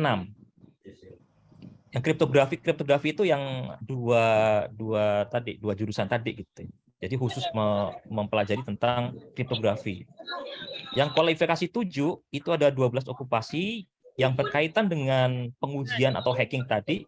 Ada auditor keamanan informasi, ada threat hunter, ada pen test, ada digital forensik. Kalau untuk 8, 9 ini udah setingkat S2, S3 ya sebenarnya. Kalau 6 sampai 7, 6 itu diploma 4 atau S1, kualifikasi 7 itu juga kualifikasinya S1. Sorry, Nah. jadi berarti ini bukan kredit semester ya maksudnya? Konversinya D4 gitu ya? Iya, itu setara, Pak. Setara. Enggak, Iya, maksudnya aku lagi setara mikir kemampuannya. bagian dari Kampus Merdeka malahan tadinya. Oh, iya. Enggak ya ini Itu ya? bisa. Jadi bisa digabungkan. Jadi setelah lulus kuliah atau selama kuliah itu dilakukan sertifikasi okupasi. Jadi ketika lulus selain dapat ijazah kuliah juga mendapatkan sertifikasi okupasi. Kalau mau berbarengan, Pak. Oh. Ya. Enggak, Bisa kalau itu. Kampus Merdeka kan skemanya gini ya. Ini buat adik-adik siswa SMA SMK ya. Jadi menterinya bikin Kampus Merdeka. Ya. Jadi sambil kita belajar di kampus boleh ngambil kredit di tempat lain gitu. Kalau ini lebih kepada sertifikasi kemampuannya, Prof. Oh, sertifikasi. Oke. Jadi kita punya, jadi nanti keluar kita punya ijazah dari kampus dan punya sertifikasi dari situ ya. Iya, betul. Bahkan kalau misalkan, mohon maaf ya, misalkan kita nggak punya kesempatan kuliah, misalkan kita mentok di SMA misalkan ya, mentok di SMA. Tetapi ketika kita ikut sertifikasi okupasi ada di level 6, kemampuan kita itu setara dengan S1. Walaupun lulusan kita itu SMA. Itu bentuknya ujian atau gimana ya? Iya, bentuknya ujian sertifikasi. Jadi ada sertifikasinya itu bisa dilihat dengan wawancara, kemudian portofolionya, atau dengan dites. Misalkan kamu bisa nggak melakukan serangan hacking dengan CSRF kayak tadi ya. Silakan didemokan. Oh ternyata lulus. Jadi ketika nanti kita ada suatu lowongan pekerjaan di luar, di perusahaan-perusahaan fintech atau di perbankan tentang keamanan cyber gitu, kita masih lulusan SMA. Tapi yang kita serahkan misalkan sertifikasi okupasi level 6, maka itu bisa setara dengan S1 kemampuannya. Nah, kita perlu melihat apakah di persyaratannya itu bukan mengakui ya, bisa mensyaratkan selain ijazah S1 atau garis miring telah mendapatkan sertifikasi keahlian misalkan seperti itu. Okupasi 6. Ini pendaftarannya di mana, Pak? Pendaftarannya di LSP, Pak. Enggak, maksudnya tadi website-nya BSSN ada tadi ya? Ada. Kalau lewat website-nya BSSN. Ini bukan Poltek yang SSN bukan ya? Bukan, beda lagi. Ini beda lagi, Pak. Oh, oke. Beda lagi. Kalau ini kan dari Poltek ya. Nah, ini dari Poltek. Kalau dari Poltek kita nggak kesempatan udah daftar Poltek terus nggak lulus gitu ya. Tapi masih daftar ingin ke ITTS. Nggak lulus juga misalkan, waduh. Kayaknya tapi lulus kita punya begini. Tapi oke, misalnya nggak lulus baru ke BSSN tadi ya, okupasi tadi. Iya, nggak lulus tapi kita punya passion, kemampuan, skill yang mumpuni, bisa ikut sertifikasi okupasi. Ya, cuman ini buat juara nanti juara CTF-nya kita kasih beasiswa gratis di TTS. Oh,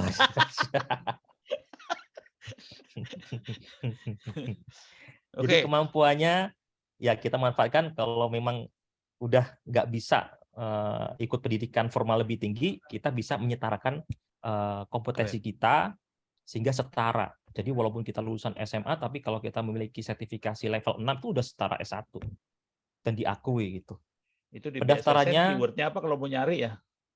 Di LSP Pak, Lembaga Sertifikasi Profesi BSSN. Kita baru mengeluarkan 3, yaitu junior pen tester, kemudian asisten auditor keamanan informasi, satu lagi tentang security operation center analis. Ada 3 yang dari BSSN. Ada lagi yang forensik digital itu yang menyelenggarakan dari LSP yang di bawah Kominfo. Oh, Jadi forensik. macam-macam, Wih. ya. Jadi macam-macam. Ini yang jarang kedengeran, tapi Jarang. sebenarnya jadi sementara kemampuannya diakui gitu. Iya, kita perlu sosialisasi lebih banyak nih. Ini pertanyaan juga udah banyak loh, Pak Yon. Iya, Pak. Ya, ini terakhir ya ini. Ya. Nah, ini kalau kita hitung-hitung, ini kebutuhannya, misalkan satu instansi itu ada 5 orang ya, itu butuh 8.000 orang di bidang keamanan cyber, kemudian totalnya 18 ribuan lah gitu. Jadi banyak sekali kebutuhan terhadap SDM di keamanan cyber. Mungkin itu Pak Ono. Waduh, terima kasih banyak. Terima kasih. Kita langsung tanya jawab aja ya, jawab aja. Boleh, Pak Yon. boleh. Pak Yon bisa akses ke ini nggak, ke chatnya? Ya, ini boleh chat. Saya akses dari atas kali ya. Dari atas ya. Oh, ya ini juga sering ditanyakan. Bagaimana cara mengembalikan data yang sudah terkena ransomware? Adakah teknis atau tools mengembalikan data tersebut? Kalau bisa dikembalikan, akan secara utuh datanya atau tidak? Bagaimana biasanya membantu kendala? Ya, gini. Jadi ketika kita tahu bahwa laptop kita kena ransomware, yang pertama kali dilakukan, jangan pernah merestart atau men-shutdown laptopnya. Langkah pertama itu. Tetapi cabut dulu koneksi internetnya. Cabut dulu koneksi internetnya. Baru tahu saya. Setelah itu tidak boleh di-shutdown dan tidak boleh di-restart. Karena ketika proses ransomware itu kan mengenkripsi data. Kunci enkripsinya itu masih disimpan di memori, di RAM. Nah, kalau di restart, RAM-nya dikosongin lagi nanti. Jadi kuncinya hilang gitu. Atau di shutdown. Jadi ketika di shutdown dikembali lagi, ya kunci yang disimpan di RAM itu hilang, nggak bisa dipakai untuk mengembalikan file yang sudah terenkripsi tadi, yang kena ransomware tadi. Jadi langkah pertama adalah cabut koneksi internet, kemudian jangan di shutdown atau jangan di restart. Yang ketiga, mencari tools yang digunakan untuk mendekripsi ransomware tersebut. Itu. Cuma ada di masing-masing ransomware beda-beda kan ya, Pak? Beda-beda, betul Pak. Beda-beda. Biasanya ada ininya, ada ciri khasnya. Ciri khasnya itu biasanya di nama ekstensi filenya. Nah, itu baru kita cari tools decryptor dari situs-situs antivirus. Biasanya antivirus itu menyediakan biasanya gratis. Nah, baru kita ambil, kita jalankan. Nah, proses menjalankan itu sebenarnya aplikasi decryptor yang disediakan itu akan mencari kunci enkripsi dari RAM tadi. Nah, diambil kemudian dipakai untuk mendekripsi kembali, mengembalikan kembali filenya. Jadi nyarinya pakai komputer lain lagi ya? Bukan ya, nyari aplikasinya dari komputer lainnya koneksi internet. Ya, terus gitu. masukin ke flash disk kali ya, terus masukin flash disknya ke yang korban. Betul. Iya. Dengan catatan tadi jangan di shutdown dulu. Kalau shutdown ya nggak ketemu tuh kunci enkripsinya. Oke. Menarik. Nah, kalau di shutdown, misalkan kalau di shutdown, ya mau nggak mau kita harus membayar ransomware-nya, baru dikasih tuh kunci enkripsinya sama aplikasi dekriptornya. Nah, kalau kita belum men-shutdown, ya mendingan cari yang gratisan dulu. Kalau mentok baru berbayar lah kalau emang terpaksa gitu. Cuman berbayar juga nggak ada jaminan mereka akan ngasih itu loh. Betul. Iya, ngeri itu. Seram. Apalagi yang terenkripsi nanti ini yang sering saya dengar itu file skripsi malah. Iya. Skripsi tesis. Soalnya sambil skripsi sambil cari yang lain soalnya. Gitu. Mudah-mudahan bisa menjawab. Terus pertanyaan lainnya lagi apa nih? Ke bawah. Oh, dari Mas Amin. Tip untuk mengamankan server. Mengamankan server CentOS gimana Pak? Karena masih banyak serangan yang ditemukan terlebih server yang digunakan untuk antarmuka website. Yang pertama pasti selalu update versi terbaru sebenarnya. Iya. Karena CentOS itu sama namanya Linux kan harus sering diupdate ya. Sering diupdate. Itu aja sih cara mengamankan. kemudian kalau dari sisi lain, kalau jadikan server ya kita siapkan firewall-nya, kemudian IDS IPS-nya kalau memang terpisah. Kalau mau dijadikan web server ya dipasang WAF seperti itu. Untuk mengamankan dari sisi OS-nya sendiri, kemudian dari sisi akses jaringannya. Nah, kemudian Tambahan dikit aja, kita ada kuliah yang free juga di Open Course ITTS ACID tentang cyber security. Sebagian ada di situ sih. Iya. Iklan lewat. Itu. Oke, itu terus hacking pakai tools Notepad. Bisa yang nggak, tadi Pak? sih. Oh, yang tadi. Ya bisa kayak tadi. Bisa Tadi udah kita didemoin membuat. kayaknya ya. Iya, pakai Notepad ya text editor lah, semuanya bisa gitu. Kemudian jangan lupa masuk ikut koordinasi lomba CTF. Nah, iya, silakan nih teman-teman. Oh iya, Lomba itu CTF. Pak Agung itu. Itu udah dikasih ya, ininya URL-nya, silakan daftar. Nah, kemudian ini ada pertanyaan lagi, apakah berarti yang dimaksud CSRF itu sama dengan web phishing, begitu ya? Ya ini salah satu metodenya untuk web phishing. Banyak sekali metodenya selain CSRF, itu ada yang lain lagi. Misalkan apa? Misalkan ketika link yang kita kasih itu menampilkan halaman yang mirip persis dengan halaman website aslinya, itu bukan CSRF. Misalnya seperti itu. Karena kadang yang dibuat itu halaman mirip persis itu hanya menyimpan datanya saja. Misalkan ketika klik link phishing-nya yang muncul adalah halaman registrasi atau login gitu ya. Username-nya apa, password-nya apa. Nah, itu tidak langsung login ke aplikasi tetapi dikirimkan ke server penyerang. Jadi tidak mengakses terlebih dahulu. Nah, itulah yang diambil kemudian login secara manual oleh penyerangnya itu.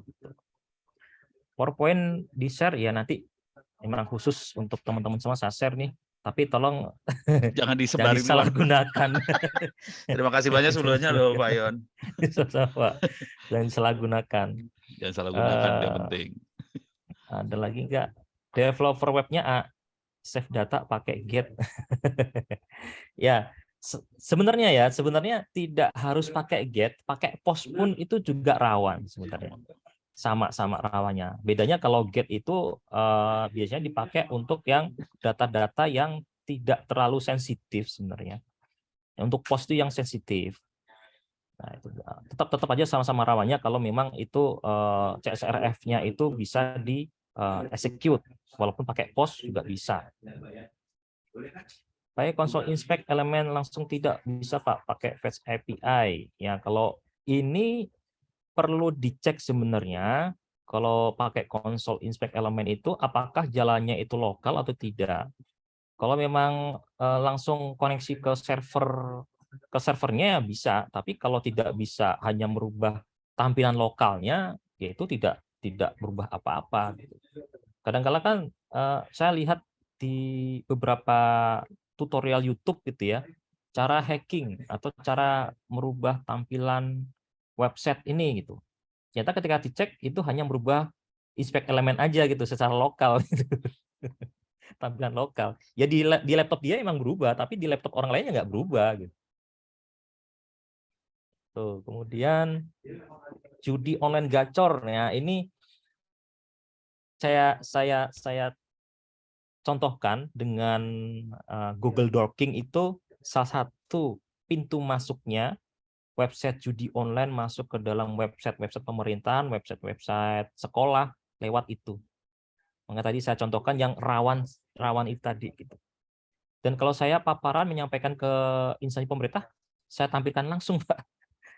Targetnya itu langsung ke websitenya mereka gitu. Wah. Ini website Bapak ternyata masih bisa. Iya, itu banyak yang suka lapor ke saya juga kayak gitu, saya langsung stres. Ini mau ngomong ke siapa gitu, pusing saya juga. Nah, kalau memang lapor ke Pak Ono, itu Pak sampaikan ke program VVDP-nya BSSN, Pak. VVDP ya? Oh, saya redirect aja ya. Silahkan join VVDP-nya BSSN, lapor di sana, karena di follow up-nya di sana ya. Betul, Pak. Ya, terima kasih banyak. Saya selama ini bingung mau lapor, gimana caranya bingung saya. Jadi saya ini dulu deh. Di sini mana tadi ya VVDP. Nah ini, nah di sini VVDP. VVDP ya, VVDP nanti yang disampaikan. Jadi kalau mau buat laporan, silakan membuat laporan kerawanannya apa, proof of concept-nya apa. Nanti tim BSSN akan mengecek, memverifikasi apakah benar itu kerawanan ataukah hanya bug biasa gitu. Oh, oke. Nah, kalau diverifikasi memang benar itu kerawanan, nanti kita akan memberikan apresiasi. Oh, oke. Ini belum saya kasih ini ya. Jadi bisa dikirimkan ke bantuan 70 bssn.go.id. Bantuan 70 ya, oke. Ya, nah di sini silakan. Kalau memang teman-teman mempunyai temuan kerawanan dari website apapun itu, silakan dikirimkan ke sini. Ini nggak bisa. The site cannot be reached. Bantuan 70 atau bantuan aja, Pak? Bantuan 70. 70.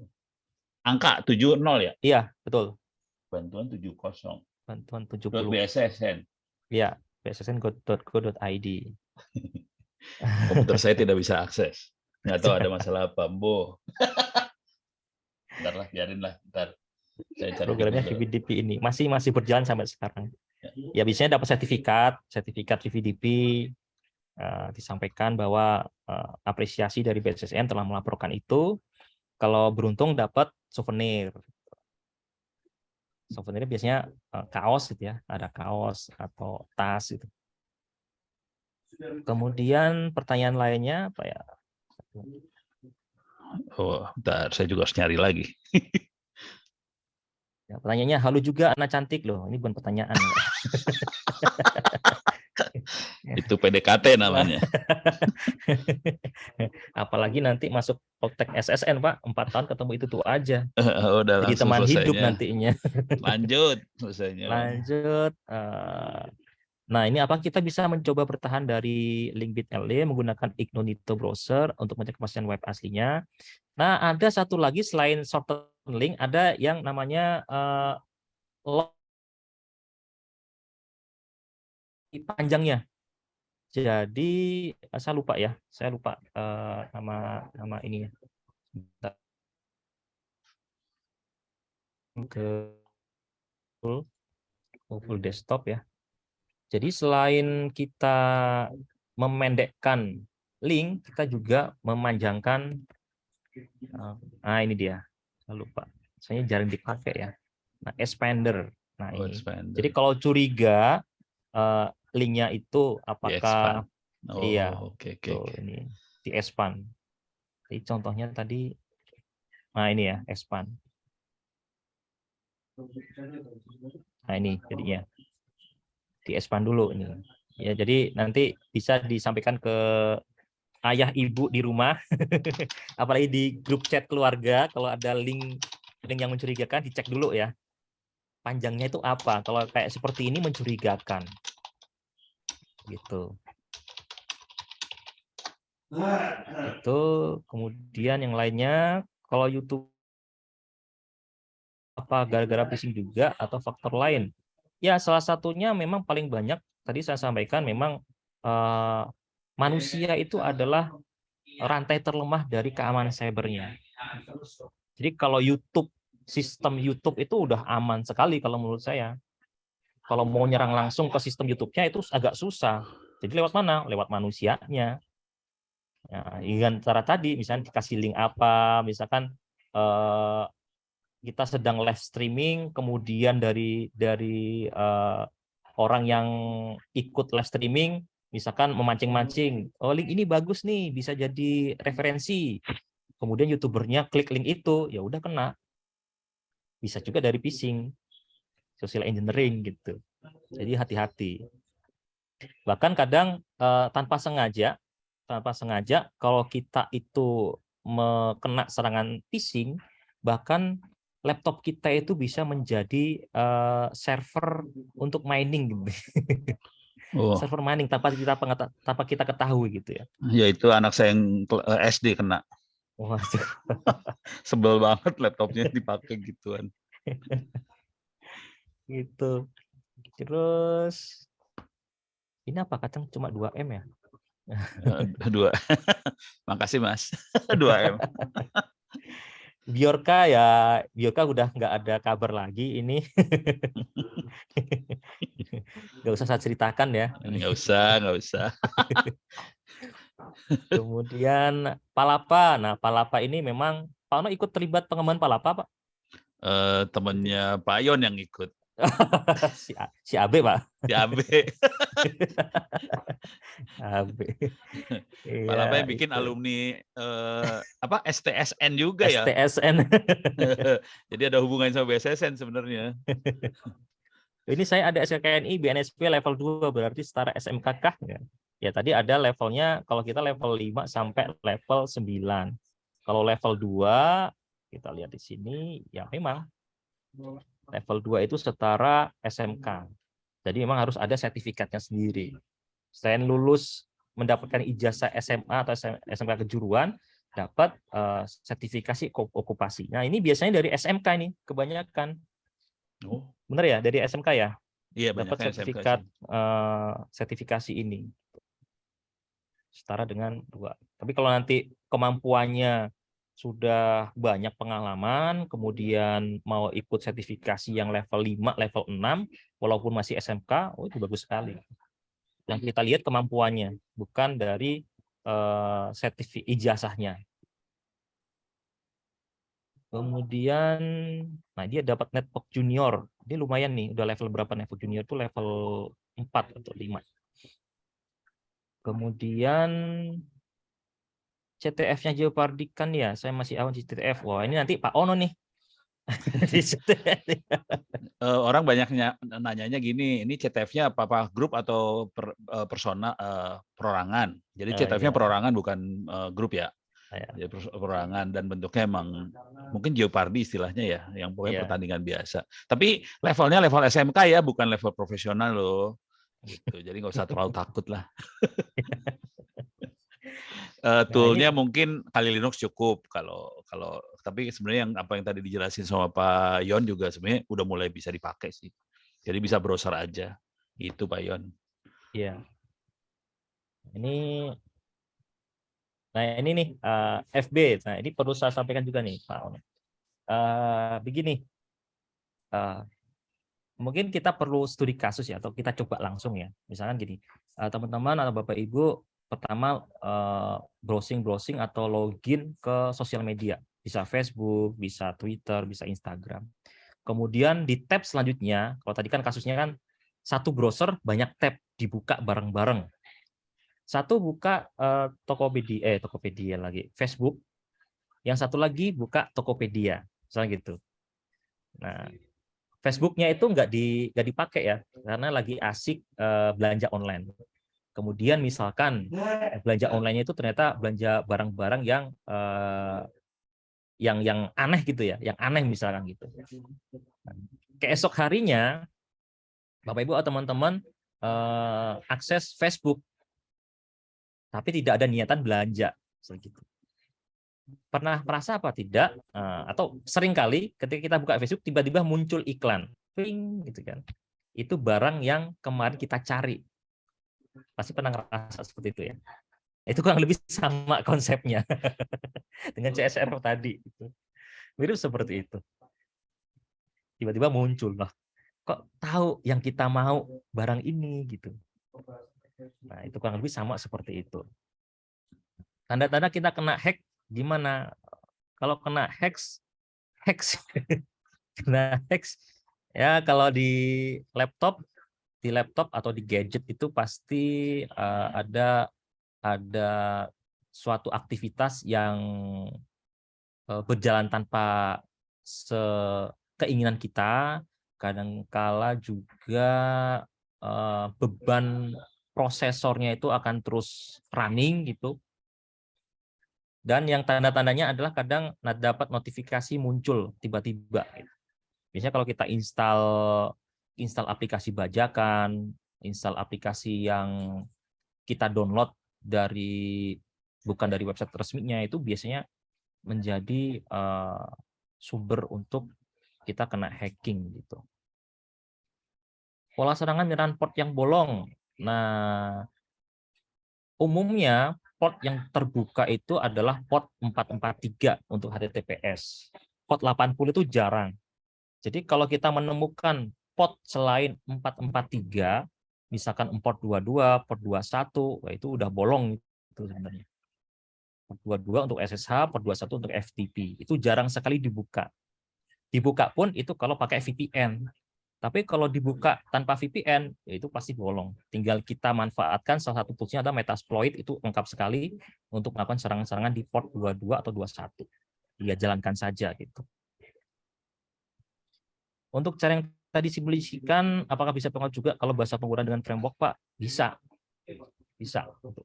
Kita pakai framework apa? Misalkan pakai framework CMS, misalkan pakai WordPress ya yang paling banyak digunakan.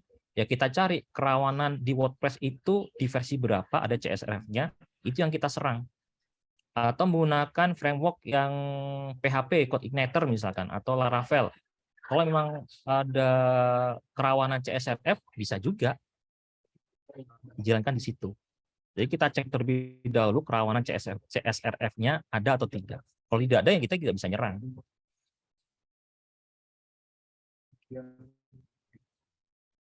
Terus apa lagi ya? Port VVDP tadi khusus hanya website BSN atau juga website lain? Website yang lain. Jadi bebas, website pemerintah, website pendidikan, website perguruan tinggi, itu kita bisa menangani semua karena BSSN itu menangani semua sektor, tidak hanya sektor pemerintah. Swasta gimana swasta?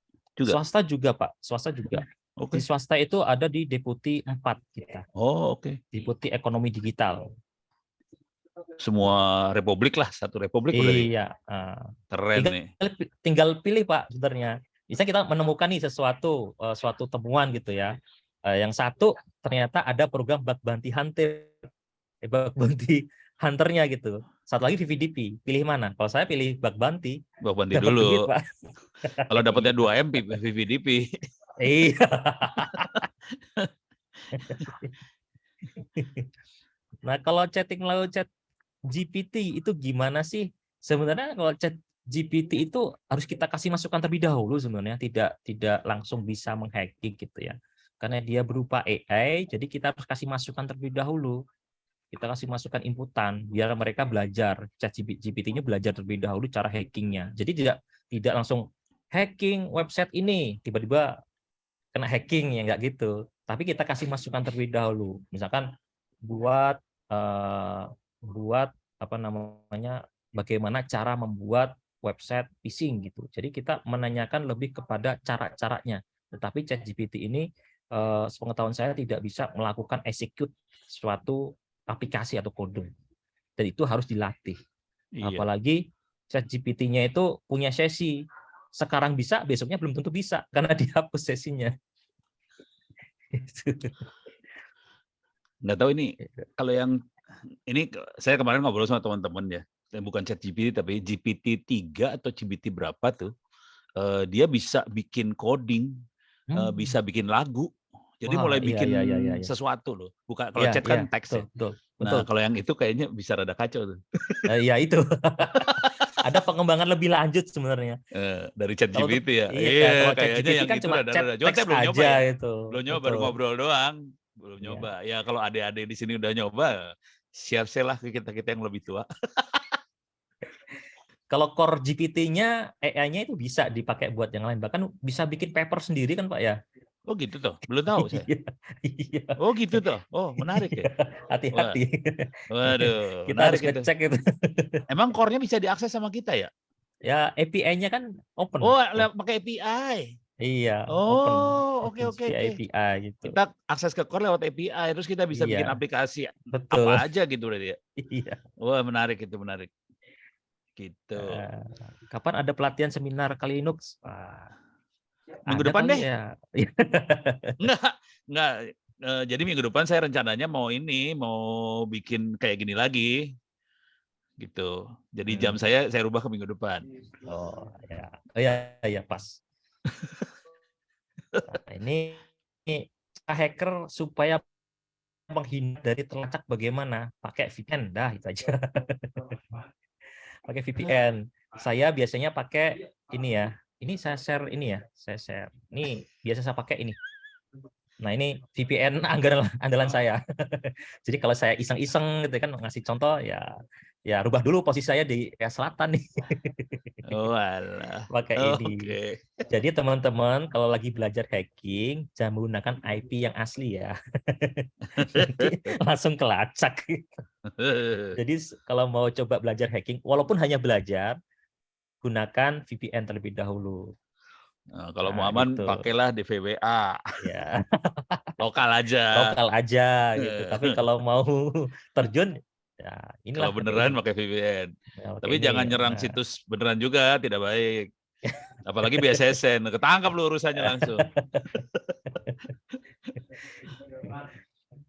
Terus apalagi nih kalau pakai private proxy chain tambah Tor secret ya ini sih ya bisa terlacak, masih bisa terlacak, cuma agak susah gitu aja sih sebenarnya. Iya. Agak susah. Nah, kalau Apalagi misalkan di sana kita banyak ini juga ya, CIA apa nggak tahu dah yang ada iya, di sana apaan. pakai proxy Tor circuit juga kita juga harus hati-hati. Kadang-kala itu kan juga disusupi gitu. Disusupin ya benar. Nggak tahu. Hati-hati. Hati juga. Kemudian solusi serangan zero day yang menawarkan framework ya zero day agak susah sebenarnya ya. Sudah kita tes ternyata tidak ada rawan zero day ini yang benar-benar kita nggak tahu. Ini yang PR sebenarnya kalau ada zero day ini.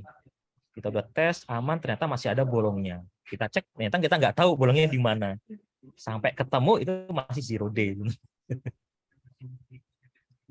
Cara melakukan pentest. Nah, pentest tadi sudah ada di paparan saya. Mau pentest pakai tools di Kali Linux lengkap, pakai tools online juga ada, terima jadi, atau pakai Google Docs juga bisa. Silakan dipilih itu. Oh, pentest nggak bisa, pentest nggak bisa. Pentest pakai tools saja. Kalau mau hacking pakai Google Docs. Tapi kalau pentest pakai tools yang ada tadi, pakai Kali Linux sudah cukup. Atau pakai yang layanan online tadi, ada ImuniWeb. Cross-site scripting. Nah, cross-site scripting ini kita menyisipkan suatu kode pada bahasa pemrograman yang lain dan itu bisa di-execute untuk menjalankan sesuatu kode tertentu. Biasanya sih di website itu kita bisa menyisipkan JavaScript biasanya ya. Biasanya JavaScript. JavaScript itu bisa mengexecute secara lokal. Jadi kita bisa mengetahui informasi lokal server dengan JavaScript. Proses scripting. Jadi kalau dibahas ada sisi lagi nih nggak cukup. Iya. Kalau nggak saya masukin ke kepala saya, mudah-mudahan minggu depan bisa kita bahas ya. Iya. Jadi PR deh. Freelance bug bounty kalau di Indonesia ada cyberarmy.id. Cyberarmy.id di Indonesia itu sudah cukup banyak. Kalau di luar itu ada Bugcrowd. Banyak tadi di slide saya juga. Nah ini yang di luar ya. Yang di luar. Kalau mau dapat dolar, nah ini. Kalau mau dapat rupiah, CyberArmy. CyberArmy. Untuk format, kalau format laporan VPDP, silakan dengan format yang ada. Kadang pakai format VPDP dari luar juga boleh sama kok sebenarnya. Yang penting kerawanannya apa, informasinya kerawanannya apa, targetnya apa, kemudian proof on konsepnya bahwa itu bisa diserang, bagaimana itu dijelaskan. Nanti kita yang memverifikasi. Cara ngelacak IP yang hack gimana Pak? Ya kita melakukan forensik digital terlebih dahulu sebenarnya. Kita lihat catatan log, kalau memang ada catatan log di server, kita lihat di situ alamat IP-nya yang paling banyak mengakses siapa, kita bisa bikin statistik di situ. Kalau memang nggak wajar, misalkan kok dalam 1 menit ada kurang lebih 1000 akses, nah ini kurang lebih kira-kira ini IP yang akan menghack kita. Nah kita bisa mendeteksi posisi IP-nya ada di mana. Nah, ini mungkin saya menyiapkan yang lain-lain sebenarnya sih. Di sini, sini ya. Contohnya, nggak ada di slide lain-lain. Ini contoh yang ransomware nih. Nah, mungkin sesi selanjutnya kali, Prof. Waduh, terima kasih kalau mau sesi selanjutnya. Ini ransomware ini saya ada contoh program ransomware-nya, ini baru benar-benar phishing. Jadi kita kirim link, linknya ini download ransomware-nya yang di-execute. Ini nggak pakai CSRF. Sudah ada. Ini Wah. ada lagi ini. Parah. Saya siapkan. Banyak tuh kalau mau disebar ya, mau pelajari ransomware, ada banyak. Cuman belajar kayak ginian bukan buat nyerang sih sebenarnya, buat security. Jadi kita tahu Iya, gimana cara betul. mengatasinya ntar. Tuh. Cara menambahkan VPN di Kali Linux gimana ya? Tinggal install aja sih sebenarnya. Kalau Kali Linux sendiri kayaknya VPN-nya udah ada, tinggal masukin account VPN di sebelah dari sananya kali ya. Iya. Ya. Kalau pakai VPN bawaan, silakan. Kalau mau pakai VPN yang lain ya bisa install. Kita ganti IP di Italia ya bisa kalau emang disediakan. Cara event dari CSRF pakai outgoing token yang BRI tidak Pak? Ya bisa. Caranya pakai ini. Jadi tidak polosan. Kalau tadi kan polosan ya. Tidak ada authentication tokennya. Ini salah satu caranya. Ini udah paham nih sebenarnya Pak. Kemudian posisi IP. Kita tidak dapat IP public sendiri dan ISP. Ya gampangnya begini.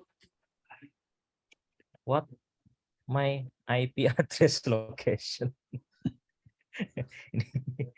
Ini bisa cek alamat IP kita di mana. Wah, ketahuan dong. Ya di Indonesia lah, di Lu Jakarta. pakai ini ya. Jakarta. Kelihatan. Kalau kita iya. Kalau Iklan. pakai VPN berubah ini nanti di ini. Ini yang lain. Ini aja kalau mau belajar ya lokal ya. Lokal aja dah. Ya, kalau mau keluar silakan. Oh, udah selesai semua nih. PowerPoint-nya nanti saya share ke mana nih, Prof? Oh, no. Biasanya Agung Pak aja. Agung yang megang ini sih Telegram. Boleh. Jadi ntar bisa tektokan pakai email atau apa, ntar di-share sama Pak Agung di Telegram. Saya kagak chatting soalnya parah sih. Ya mungkin email aja, udah Pak Yon. ada pertanyaan. Oke, email aja, saja. baik. Ya, baik. Mungkin itu ada pertanyaan lagi? Ini kayaknya pertanyaan terlalu banyak. Enaknya follow up-nya di Telegram aja kali ya. Ya. Ya, mungkin gini, sembari saya mau bertanya juga. Ini pertanyaan banyak Pertama- banget, Pak Yon. Gila, Pak Yon keren banget sih. Parah. Ini kan juga ke-record nanti, Pak Yon silakan dipilih 10 orang, nanti biar yang kepilih bisa menghubungi saya. Nomornya Iya. sudah saya share di chat. Oh, di chat ya. Ini chat Ya, nanti Bapak gitu. pilih saja ya. Pak Yon makinnya pusing. Ini yang nanya banyak banget soalnya Pak Yon. Buset. Ini paling keren. Baik. Ini udah cukup nih pertanyaan, udah sore sebenarnya. Iya, terima kasih banyak loh. Sudah baterainya udah 50 watt ya. 50 Iya. watt. Ya, saya dari ITTS sama teman-teman juga terima kasih banyak Pak Yon, BSSN atas dukungannya. Teman-teman semua juga terima kasih banyak. Kita tutup dulu barangkali. Cuma nanti Pak Yon minta maaf punya PR buat menentukan 10 yang terbaik. Oke, kita tutup. Terima kasih banyak. Billahi taufiq wal hidayah. Assalamualaikum warahmatullahi wabarakatuh. Terima kasih banyak Pak Yon. Waalaikumsalam warahmatullahi wabarakatuh. Salam. Sama-sama Pak Ono. Terima kasih Pak Yon. Ya, sama-sama Pak. Ini pertanyaannya keren-keren. SMK Baik, pertanyaannya kayak gini mah Semoga parah. dimanfaatkan dan tidak disalahgunakan pesan saya lah. Ya, wow, Pak Irwan ternyata bukan mahasiswa ini. Kritis sekali, Pak. Ternyata sudah dewasa. Ya, wis. Ya. Terima kasih banyak loh Pak Yon semuanya. Ya, sama-sama Thank you. Pak. Ya. Terima kasih Bapak Ibu semuanya. Sami-sami Pak. Yuk, sama-sama. Makasih.